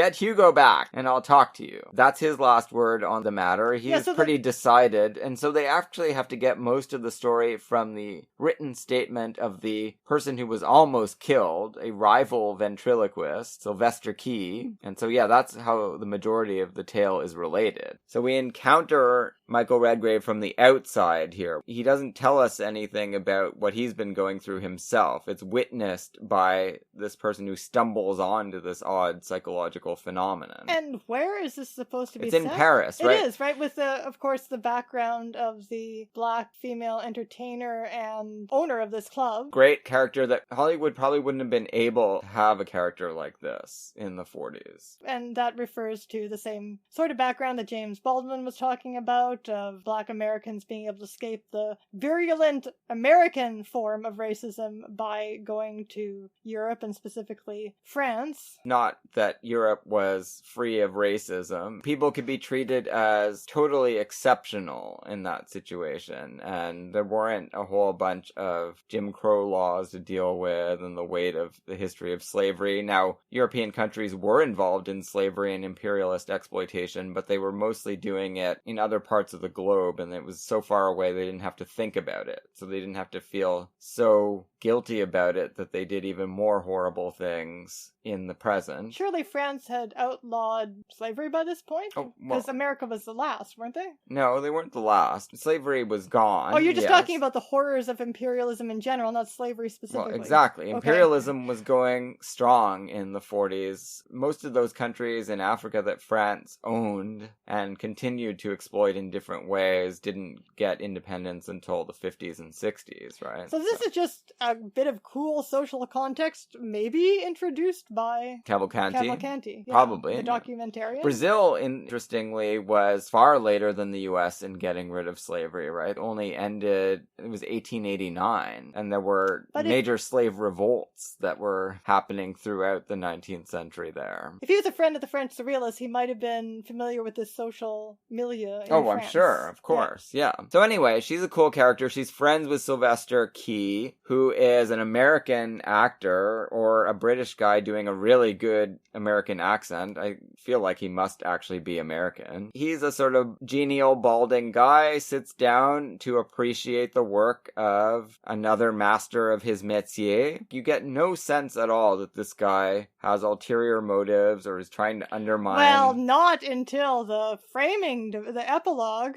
Well, yeah, but that is, again, part of a paranoid projection. But we'll talk about that when we get there. He just sits down to watch, right? And we see Redgrave, presumably here, this is the regular act. How do you define what these parts of himself are? You said there's elements of id, there's elements of superego, but who are these two people? There's the one that is completely codependent on this horrible relationship and would die without the other person. Yeah. And there's the one that just knows it's awful and wants out at all costs. But they're both the same person. Yes, they are. Because his identity is split, so to lose the dummy part is to lose everything. But the dummy is the dominant one. Dummy calls the shots in whether they're even going to follow the script. And this seems to be his own masochism, his own self-humiliation that he has let, like with the wife and the husband in the other story, he has let the thing that he is supposed to be able, the total master of, become his master. So there's a master-slave Yes, absolutely. dialectic that often does tinge the double act, because, you know, Beckett does it in his Endgame, does a sort of double act that's also this horrible literal master-slave relationship where the slave is the master to the master and the... Well, The Servant, the film, The Servant. Yeah, that's kind of playing with Beckett-type themes. Exactly. Yeah. The British love this stuff.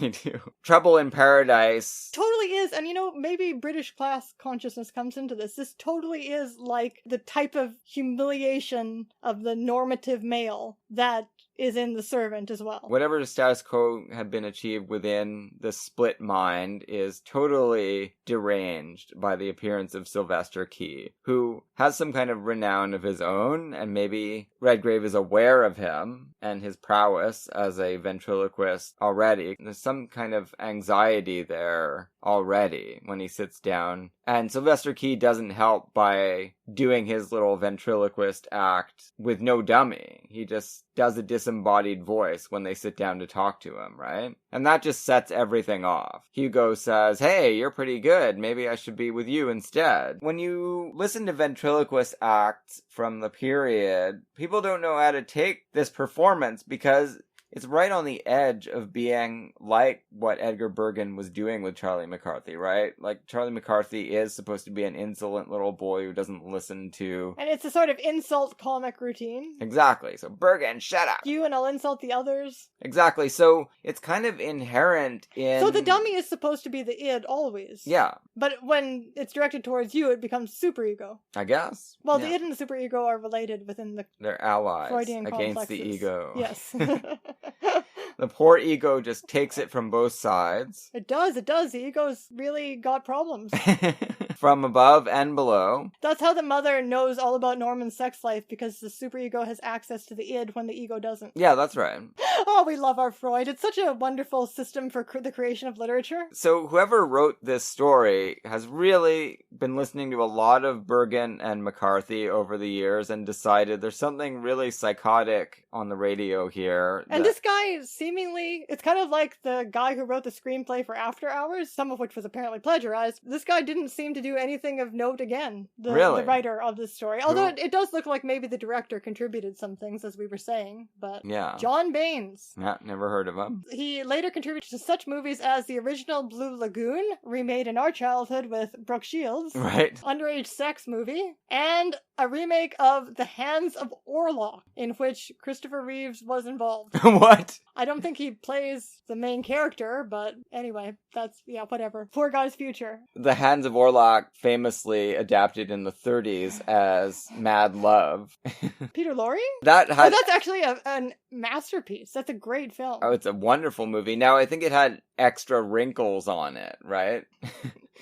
I don't know if the original Hands of Orlac had everything that Mad Love has in it, but that film. They actually credit it as, based on the Hands of Orlac, so. Right, but that's kind of a secondary part of the story, that Stephen Orlac gets his hands turned into murderers' hands. That's just the in Mad Love. Yeah, that's just like the more normal part of the movie. That's another good Halloween movie. We'll do that one day. Oh yeah, we will. All right, back to Dead of Night. This confrontation between ventriloquists, with Hugo the dummy quickly wanting to defect over to the new challenger's side. And also the way that Redgrave says, I don't like anyone to touch him, and all of this stuff, and his anxiety about being separated from him. He's all like a phallic substitute too, at the same time. Michael Redgrave was gay. Oh, was he? Oh, I'd forgotten that. Yeah. Oh, so and he is playing this just unapologetic, just like, this is not subtext. I don't think Hollywood would have let him play because it of course this way. He's Vanessa Redgrave's father, so I forget that he was. Well, yeah, he did have children, but I'm pretty sure he was primarily interested in men, right. And I don't think it was a secret from the people in his life. From anybody. Well, there you go. It just proves my whole theory about the whole damn movie. Pretty sad to be fixated on Hugo. That's not a good depiction of a homosexual relationship. No, but as I'm saying, this sort of shit happened. Sure.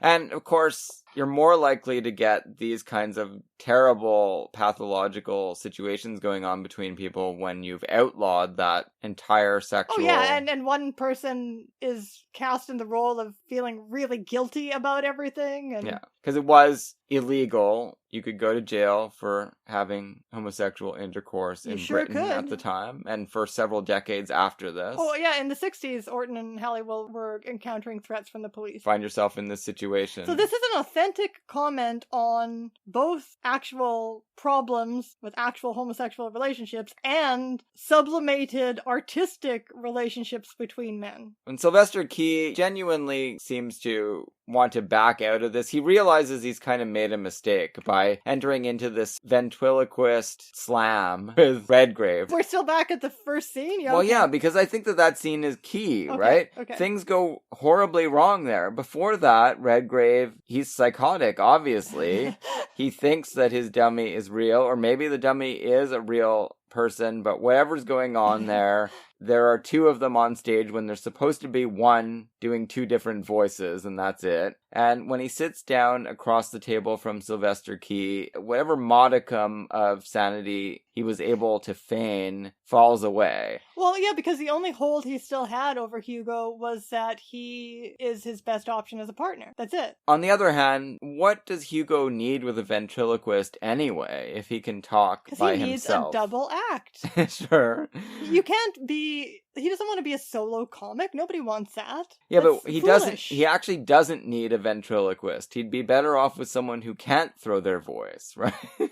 He hasn't thought that far ahead. He just wants to abuse Redgrave. That just makes it seem more like the supernatural element is even more muted. Because if this was really supposed to be a dummy that had attained sentience, they would want to get involved with a partner who wouldn't even try. They would just keep their mouths shut. This really doesn't tell us anything about Hugo's point of view. No, it doesn't. Well, we get it later. That scene, it just builds to a crescendo, a real hysterical crescendo where the dummy gets slapped in the face. It's very uncomfortable. It is. It really does feel like Redgrave is beating a child here. A really obnoxious child. Yeah, very obnoxious, but still, we don't like to see it. It's also people, which we got a taste of with the married couple, people airing their most intimate relationship issues in public. Hard to watch for everybody. And then, exit.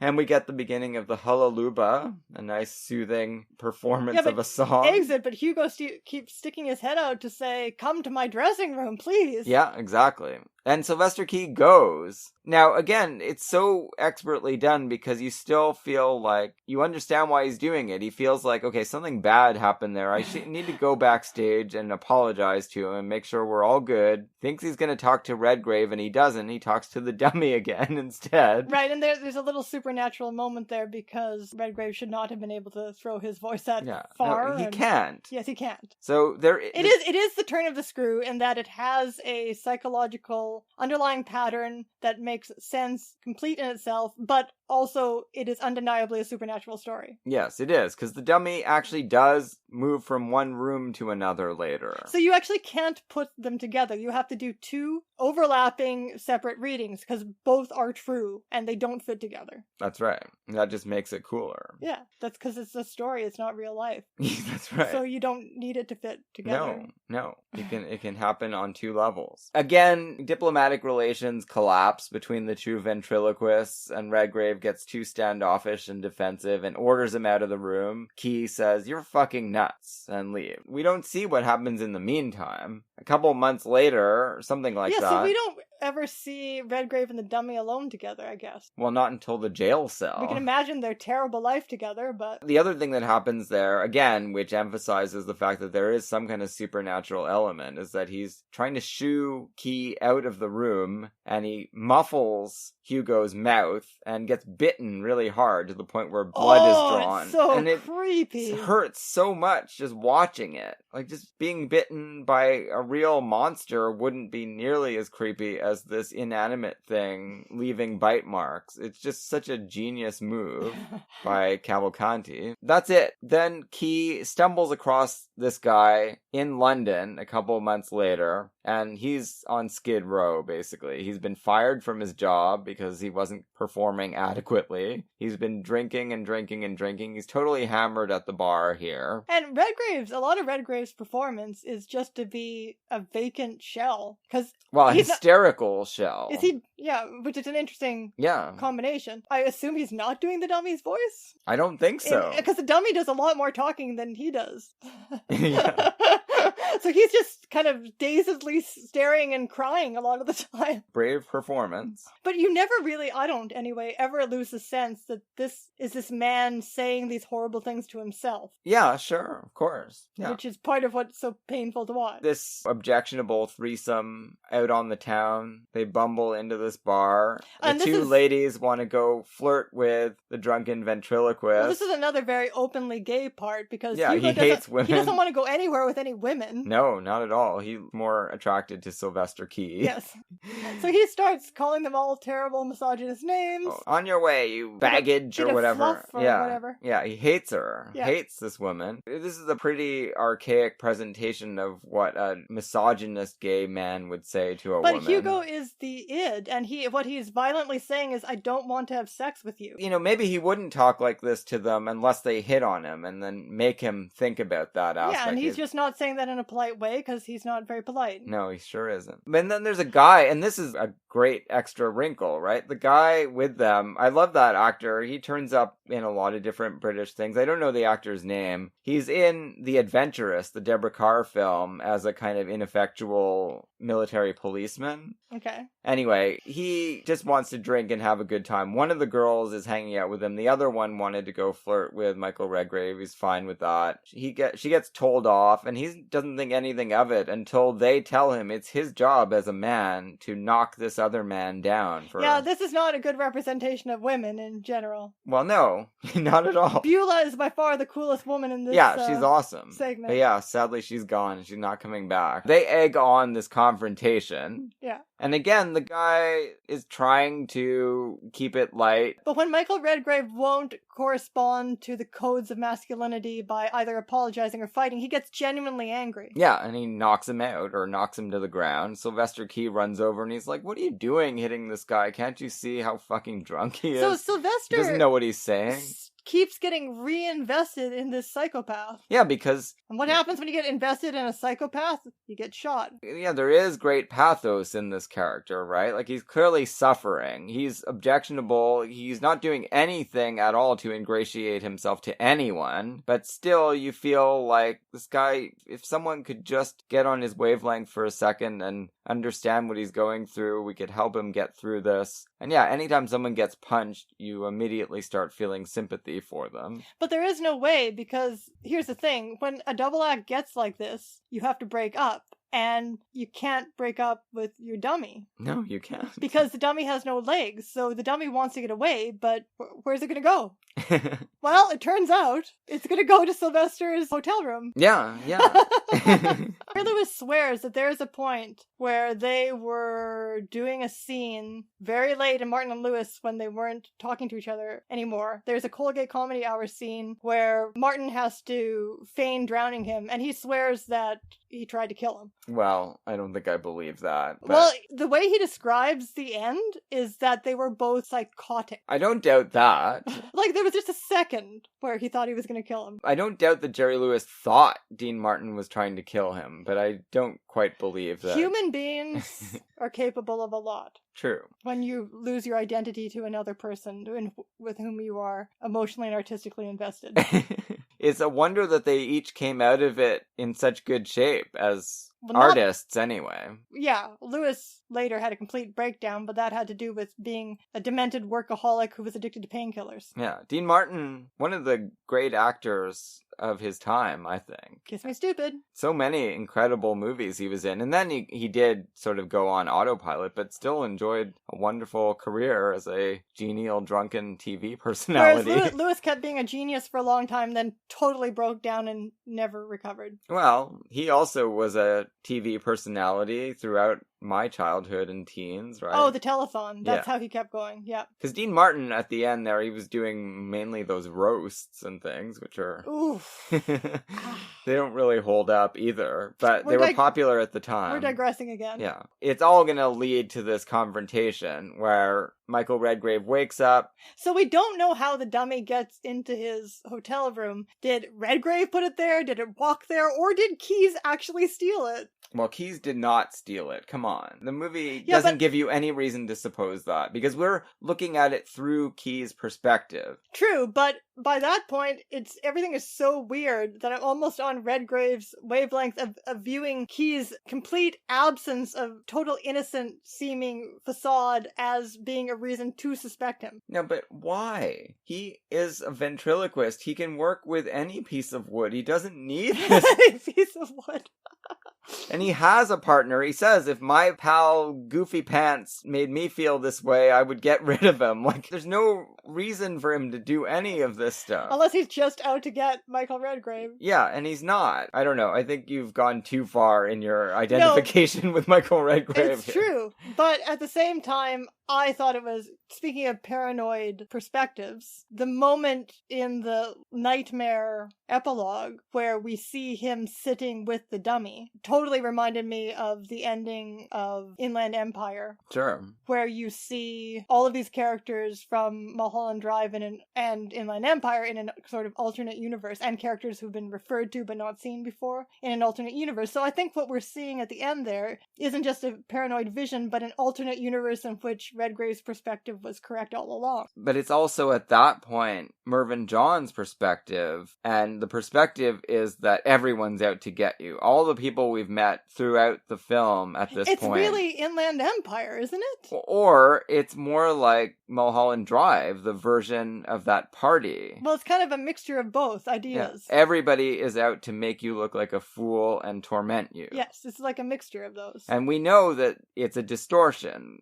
based on everything else we've seen. Like, even like the Christmas party goer, Sally, she's acting sinister as well. But I feel like it's also a nightmare alternate universe. Yeah, sure. That's what paranoia is. It all works together. The end of the story is that Key gets shot, and then it goes to court, and our psychiatrist is brought in, and he manages to persuade the police that they should give over the dummy so that they can get the story, not from the ventriloquist, but from Hugo. That's the line directly in Psycho. We're not going to get it from... Oh, the whole last part is a direct steal. Yeah, but that line, they actually say it in Psycho. We're not going to hear it from Norman. We're going to hear it from Norman's mother. Well, clearly this stuff really spoke to Hitchcock, and it kind of actually explains why that stupid psychiatrist is there at the end. Yeah, but it works Psycho. so well in this movie, and it doesn't work in Psycho. No, it's a stupid ending to that movie. Well, the psychiatrist is stupid, but the stuff with Norman in prison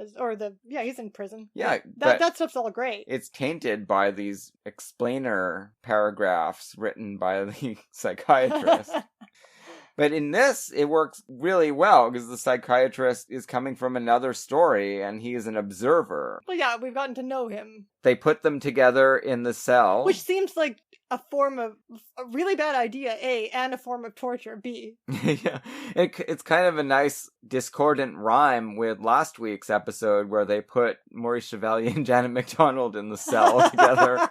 And then everyone's watching to see what happens? Yeah, so here, same thing, except a murder occurs. Now, Redgrave is all just like, Hugo, you came back to me. Hugo says, well, you're going to jail. I'm sorry. I'm going to have to move on. My career comes first. He's like the noir femme fatale who's just like, you loser, I'm moving on to the next guy. You're going to rot in here. Exactly. I never cared about you. He's like Kitty. I think it's genius that they chose to have him suffocate the dummy. Why? Because it's so stupid. It's so crazy. He doesn't breathe anyway.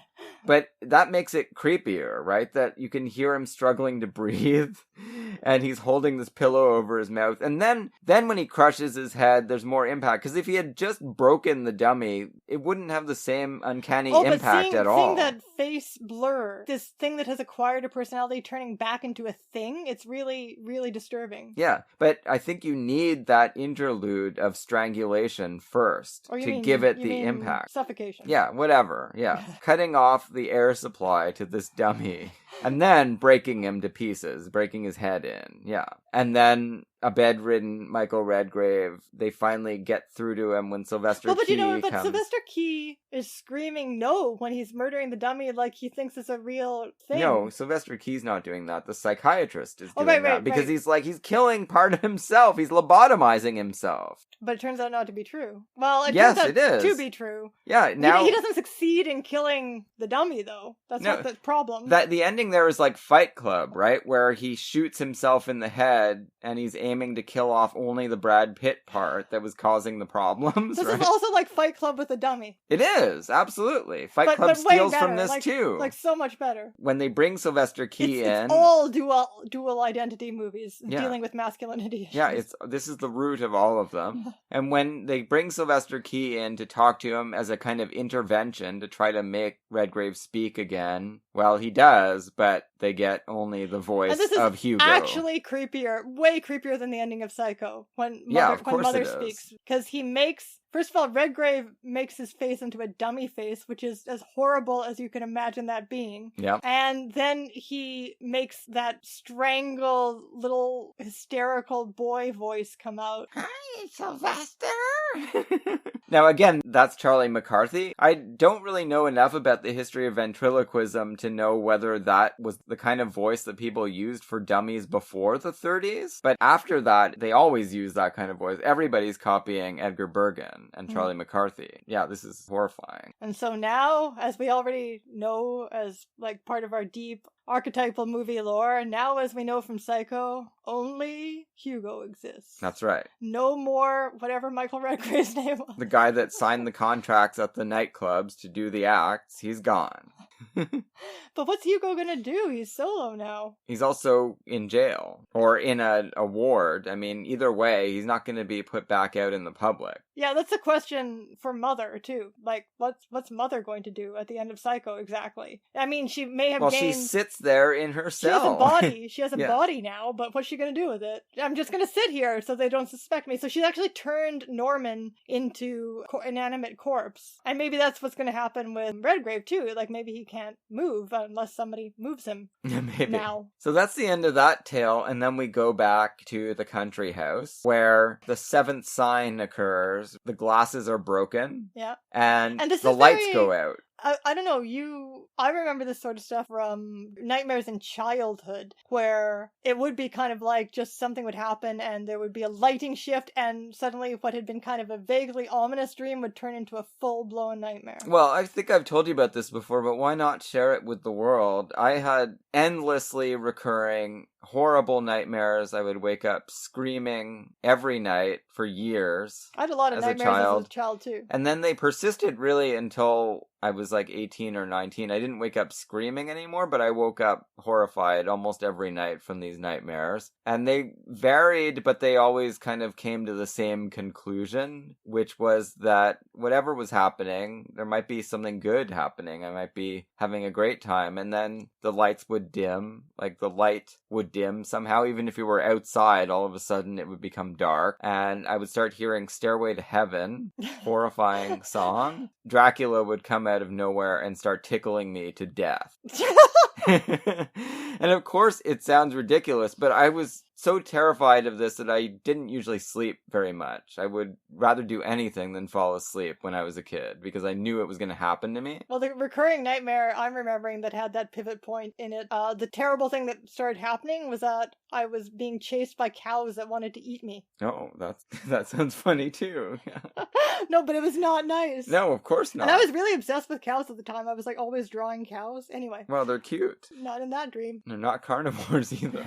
Anyway, so yes, this rings true for but the it's kind of almost a childhood thing. Yeah, it's which the kind is of better. shift that can occur in a dream. Everything becomes so ominous. But again, everyone but gathered adults... around is taking it like So he says, oh, George died again, and it's the power generator. They just call it George, because that's a genial name they have for it. But that's also something that's been predicted, that there would be talk of a man who dies that Mervyn Johns has never heard of before. It makes sense that this takes you back to childhood fears. Because I think adults who are not mentally disturbed don't have nightmares. No, I don't have them. I mean, I often have anxiety dreams, like dreams in which bad things happen, but not the kind of nightmares I had as a child. Yeah, no, they stopped for me. Well, actually, in my early 20s, I had night terrors, but I pretty much was emotionally disturbed in my early 20s. Yeah, I think that they're... Hormones, man. Hormones do a lot to your head. Sure, they're a symptom of some really bad things going on. But for inside your children, head. it's just you haven't learned to manage your emotions yet. Yeah, probably.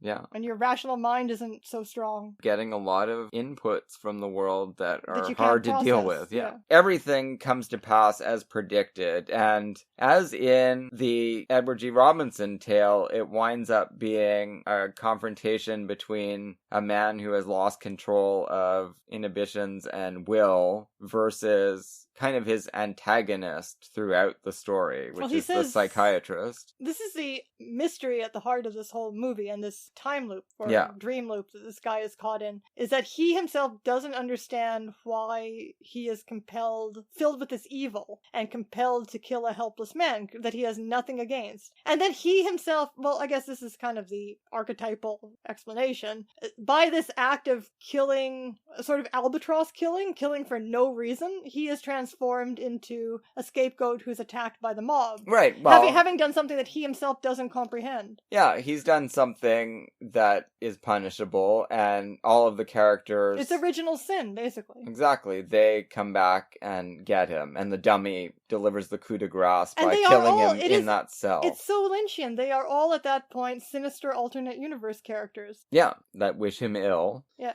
And most of the dream is so... Whereas, of course, at the end Pleasant, of right? Inland Empire, all of those characters, Laura Dern, even though they may still seem creepy as hell to us, she has embraced it all in Yes. a vision that exceeds ours, Oh yeah, it's a very beneficent ending there. but ambivalent.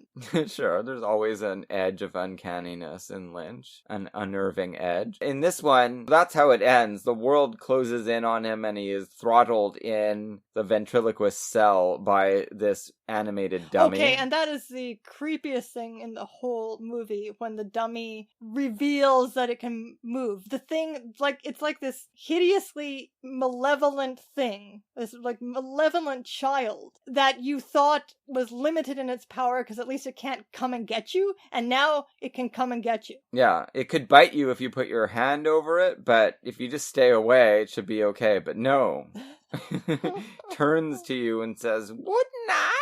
And of course, one of my childhood dreams, which is nightmares, which is quite common, is of a doll coming to life to Get you. to get me, to eat, also to eat me. I was very afraid of being eaten. That's a strange Ego, one. no, ego being overwhelmed. Yeah, so you were being eaten, I was being tickled to death. Neither Yeah, of us... but tickled to death by something that should have been eating you, a vampire. Yeah, it's fascinating. He only tickled me, but I could not stand it. No, it honestly sounds worse than being eaten, to tell you the truth. And I did have, probably you did too, and others out there may have had this experience where you think you're awake, you think you have broken out of it, you awake in a cold sweat. It's a night terror. And then it turns out to be you're just at another level of the dream and he comes at you again. I had like multiple levels of those. There was one time it felt like it happened 8 times in a row. I was just waking up through different layers of it and Jesus. getting it again. Turning on the radio to hear Larry King and it just wasn't sounding right. And I'm like, oh no, this really isn't Larry King. This is a nightmare again. Most people have had the experience as children of being like the light sadomasochism play of an adult, usually a wacky uncle, tickling you when you've told them to stop. Yeah. You know? And it not feeling good. No, it doesn't and feel not good. being able to stop them. And it doesn't last very long. No. But like that continuing through infinity would be a Dantean circle of hell for sure. Yeah, that's how it felt. Mervyn Johns awakes in a middle-class house Actually, I've been the tickler, too. Oh. So I'm not going to blame... I've been the wacky sister or aunt who has done the tickle torture. Well, I never have, and I don't think I ever will because of my childhood experiences. A little bit of sadism. But yes, in your case, yeah. I can see that. So our protagonist, our murderer protagonist, wakes up in his bed. His alarm goes off. His wife comes in, asks him what's going on with him because he looks pretty fucked up, and he says, "Another nightmare." Phone rings. He is summoned to a country house. And it starts all over again. And I love the way it ends, right? The credits are rolling and you see the beginning of the film again. And he's lost his memory. Yeah, again. So he knows something's off, but he doesn't know what, so he just dauntlessly continues. Exactly. And it's just going to go on forever, right? This is like shadow play as well. The Twilight Zone episode I was alluding to before, where it's just endless loops of the same thing going on. Although in that one, there are variations on a theme. It's always the same lines, the same story, but the actors are playing different parts in each dream. And he's trying to convince people that it's a dream, and he can predict things because he's been through it a million times before, like in Groundhog Day. But he can't get out of it. And there's also the way the characters come back as demonic versions of themselves at the end. Kind of reminds me in a reverse way of that other really, really great and uncanny Twilight Zone episode with the actor Trouble with Templeton, who steps back in time, and we did this for... We did a Twilight Zone time travel sampler episode, so we talked about this one. We talked about this one, and how these seem to be... We think he's gone back in time, but there's this moment where we realize that he's actually kind of entered another dimension in which beings who are copies of people he knew in the past have, for reasons unknown to us, and with an ontological status that's also unknown to us, decided to help him out of his psychological dilemma. Yeah, so they're by pretending to be malevolent, but actually they're benevolent. Yeah, exactly. But we don't know what they are or where they came from. Well, to me, it seems like they are maybe the ghosts of these people who are gone. Yeah, but where are they when they're not doing this? Well, in heaven or something. But it's very uncanny because we are not told that directly, and... But it's meaningful to them, right? Because the camera focuses on his fiancée who died, and her face is racked with pain as she shows us that she has done this thing to him for his own good, but at her cost. Because she would have liked to hang out with him. But this is all about theater, and there's this idea that these beings have put on this performance, but who and what are they when they're not giving a performance? Right, yeah. Who knows? I think it's more mysterious than you do, clearly. Dead of Night just re-enters the loop, and there's no exit from it. Like, this is one that's seamless. It seems to be a closed loop. It's gonna go on forever. It's never gonna change. This poor guy. But that means the only time he's gonna spend at his home ever is when he wakes up disheveled next to the alarm clock and talks to his wife for 2 minutes. Except that he's still in a dream at that point. So somewhere this man is having this dream forever. We don't know where his body is. No. Or if it's like perchance to dream and he's just having the same dream. It's an end of life dream. Infinitely in 1 second or something. Exactly. And that's something that Priestley gets at that I do like. This is sort of my personal vision of what the afterlife is, which is that when you die, your brain glitches and just doesn't experience its own death and is just going to start reliving whatever you've been doing before, right? Over and over and over again. You're not going to experience your own end. But it's not going to be reliving a weird trip to a country house where everybody... Well, I hope not.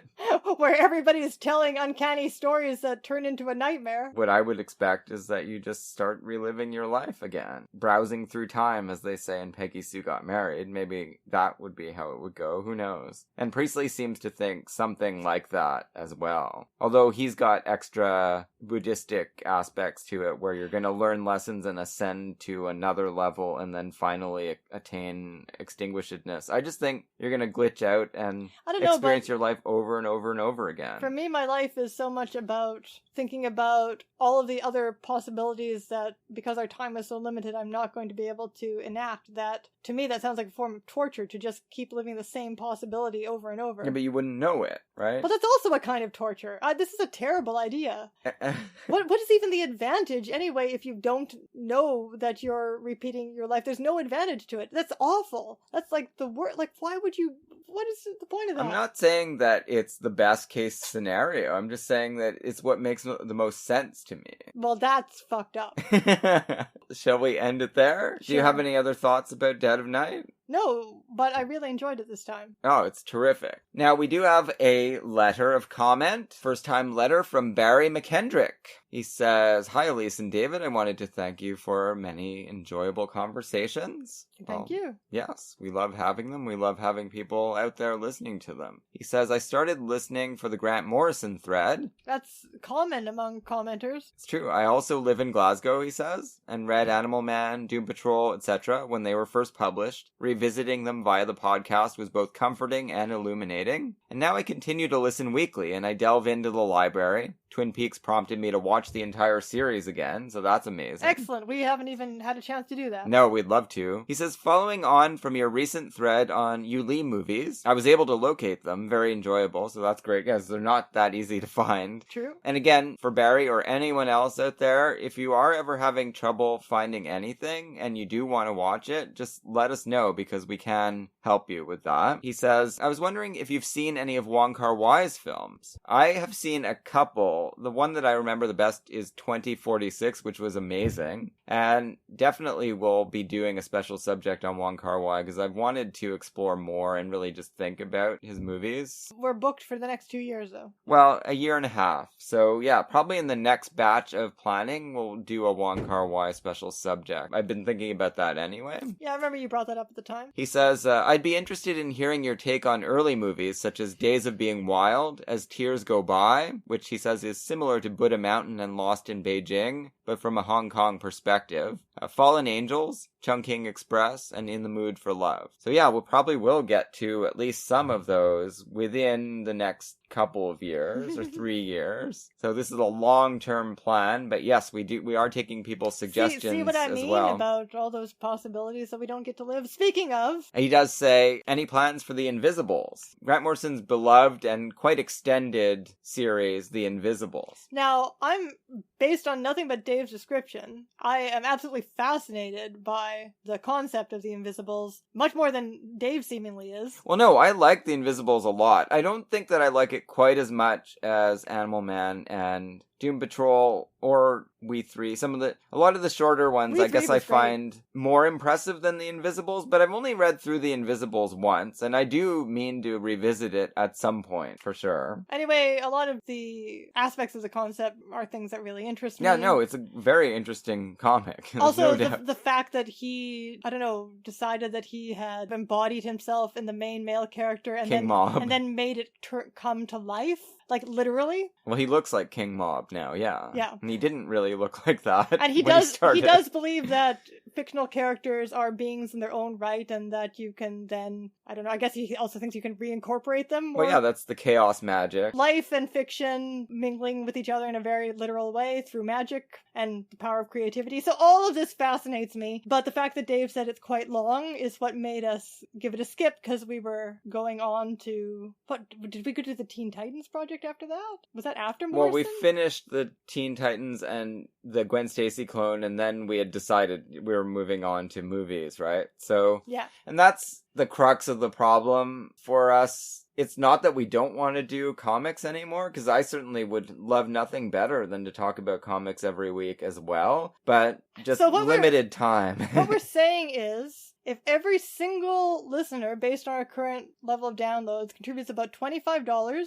per month, we could make a little less money than we're currently making, but enough to quit our jobs and become full-time podcasters. Also try to fit a little bit of writing in. So this all sounds very pleasant. Or if, just a couple of rich listeners contributed $500 to $1,000, basically we need $5,000 a month. So if you all write in with your pledges, we can start a Patreon and get this thing started. Yeah, we could live And happily. we'll take your requests. Yeah, we could live happily on $60,000 a year. So if we could make that podcasting, especially during COVID, like right now, we could do less than that. So sure. So yeah, that's the problem for us. People who've revisited some of the feed may know I was also doing Red Time for Bonzo with Gareth and Romy for a couple of years. We haven't really been able to record anymore because Gareth doesn't live in Toronto anymore, and I don't have the necessary skills to coordinate through Skype and get good recordings. But also, I just wouldn't have time to edit those anyway, so that's a problem. We're really kind of pushing against the limits of the possible right now by recording for 2 hours a week, watching the movies, and then it takes me a long time to edit. I don't foresee us deviating from movies because we're so obsessed with movies. We got so many plans for the next couple of decades at least. This is the happiest. I mean, I've enjoyed every iteration of the podcast, but this is the happiest we've been. We're having such a great time. It's such a wonderful part of our relationship. So we can't let go of the movies. We have to do movies every week. So if we were going to do anything else, it would have to be because we don't have to do day jobs anymore. By the way, that's $5,000 Canadian, so it's totally doable. It's much less than $5,000 US. Think about it. So yeah, no, what we'd have to do is hear from a lot of people emailing us saying, hey, start a Patreon, I'll do it. Or a few rich people. Yeah, because right now we figure we don't really have enough listeners to make a Patreon make sense, so we never even really seriously considered it. We'd make a few bucks, but we wouldn't quit our job. Exactly. So what's the point? And we wouldn't have the time to create any extras that people would care about. No, that's true. So there you go. Yeah. So that's all to say. We don't expect to be supported by our listenership, but if it ever happened, we would gladly start doing more recordings. So I don't know if you can find some way to make that happen. Get in touch with us. Otherwise, yeah, unfortunately, The Invisibles, it's something that I could see us maybe going back to in 20 or 30 years. Oh, God. But probably not any time before that, alas. I'm really sorry about that. You know, I really would like to talk about more Morrison. So just keep listening. So next week, it's our penultimate Setsuko Hara episode. So that means Clara Bow is on the horizon. Woohoo. Very exciting, but these are also very exciting. We're going to be talking about 2 Ozu films, Late Autumn from 1960 and End of Summer 1961. End of Summer, Setsuko Hara's role is not a major one, but she does have a good little role in it. But Late Autumn, it may be her most... It's the one that you were most interested in, I think. It's the one where she moves into out of all the Ozus? Out of the ones that she's in. No, I wouldn't say that. It's pretty great. It's the one where she moves into the Shishu Ryu role, basically. She's the mother. Well, I found it very interesting as being in dialogue with the earlier movies. Yeah, exactly. Yeah. No, well, they're all great. So, 2 great Ozu movies next week. Join us then. See you then. And happy Halloween.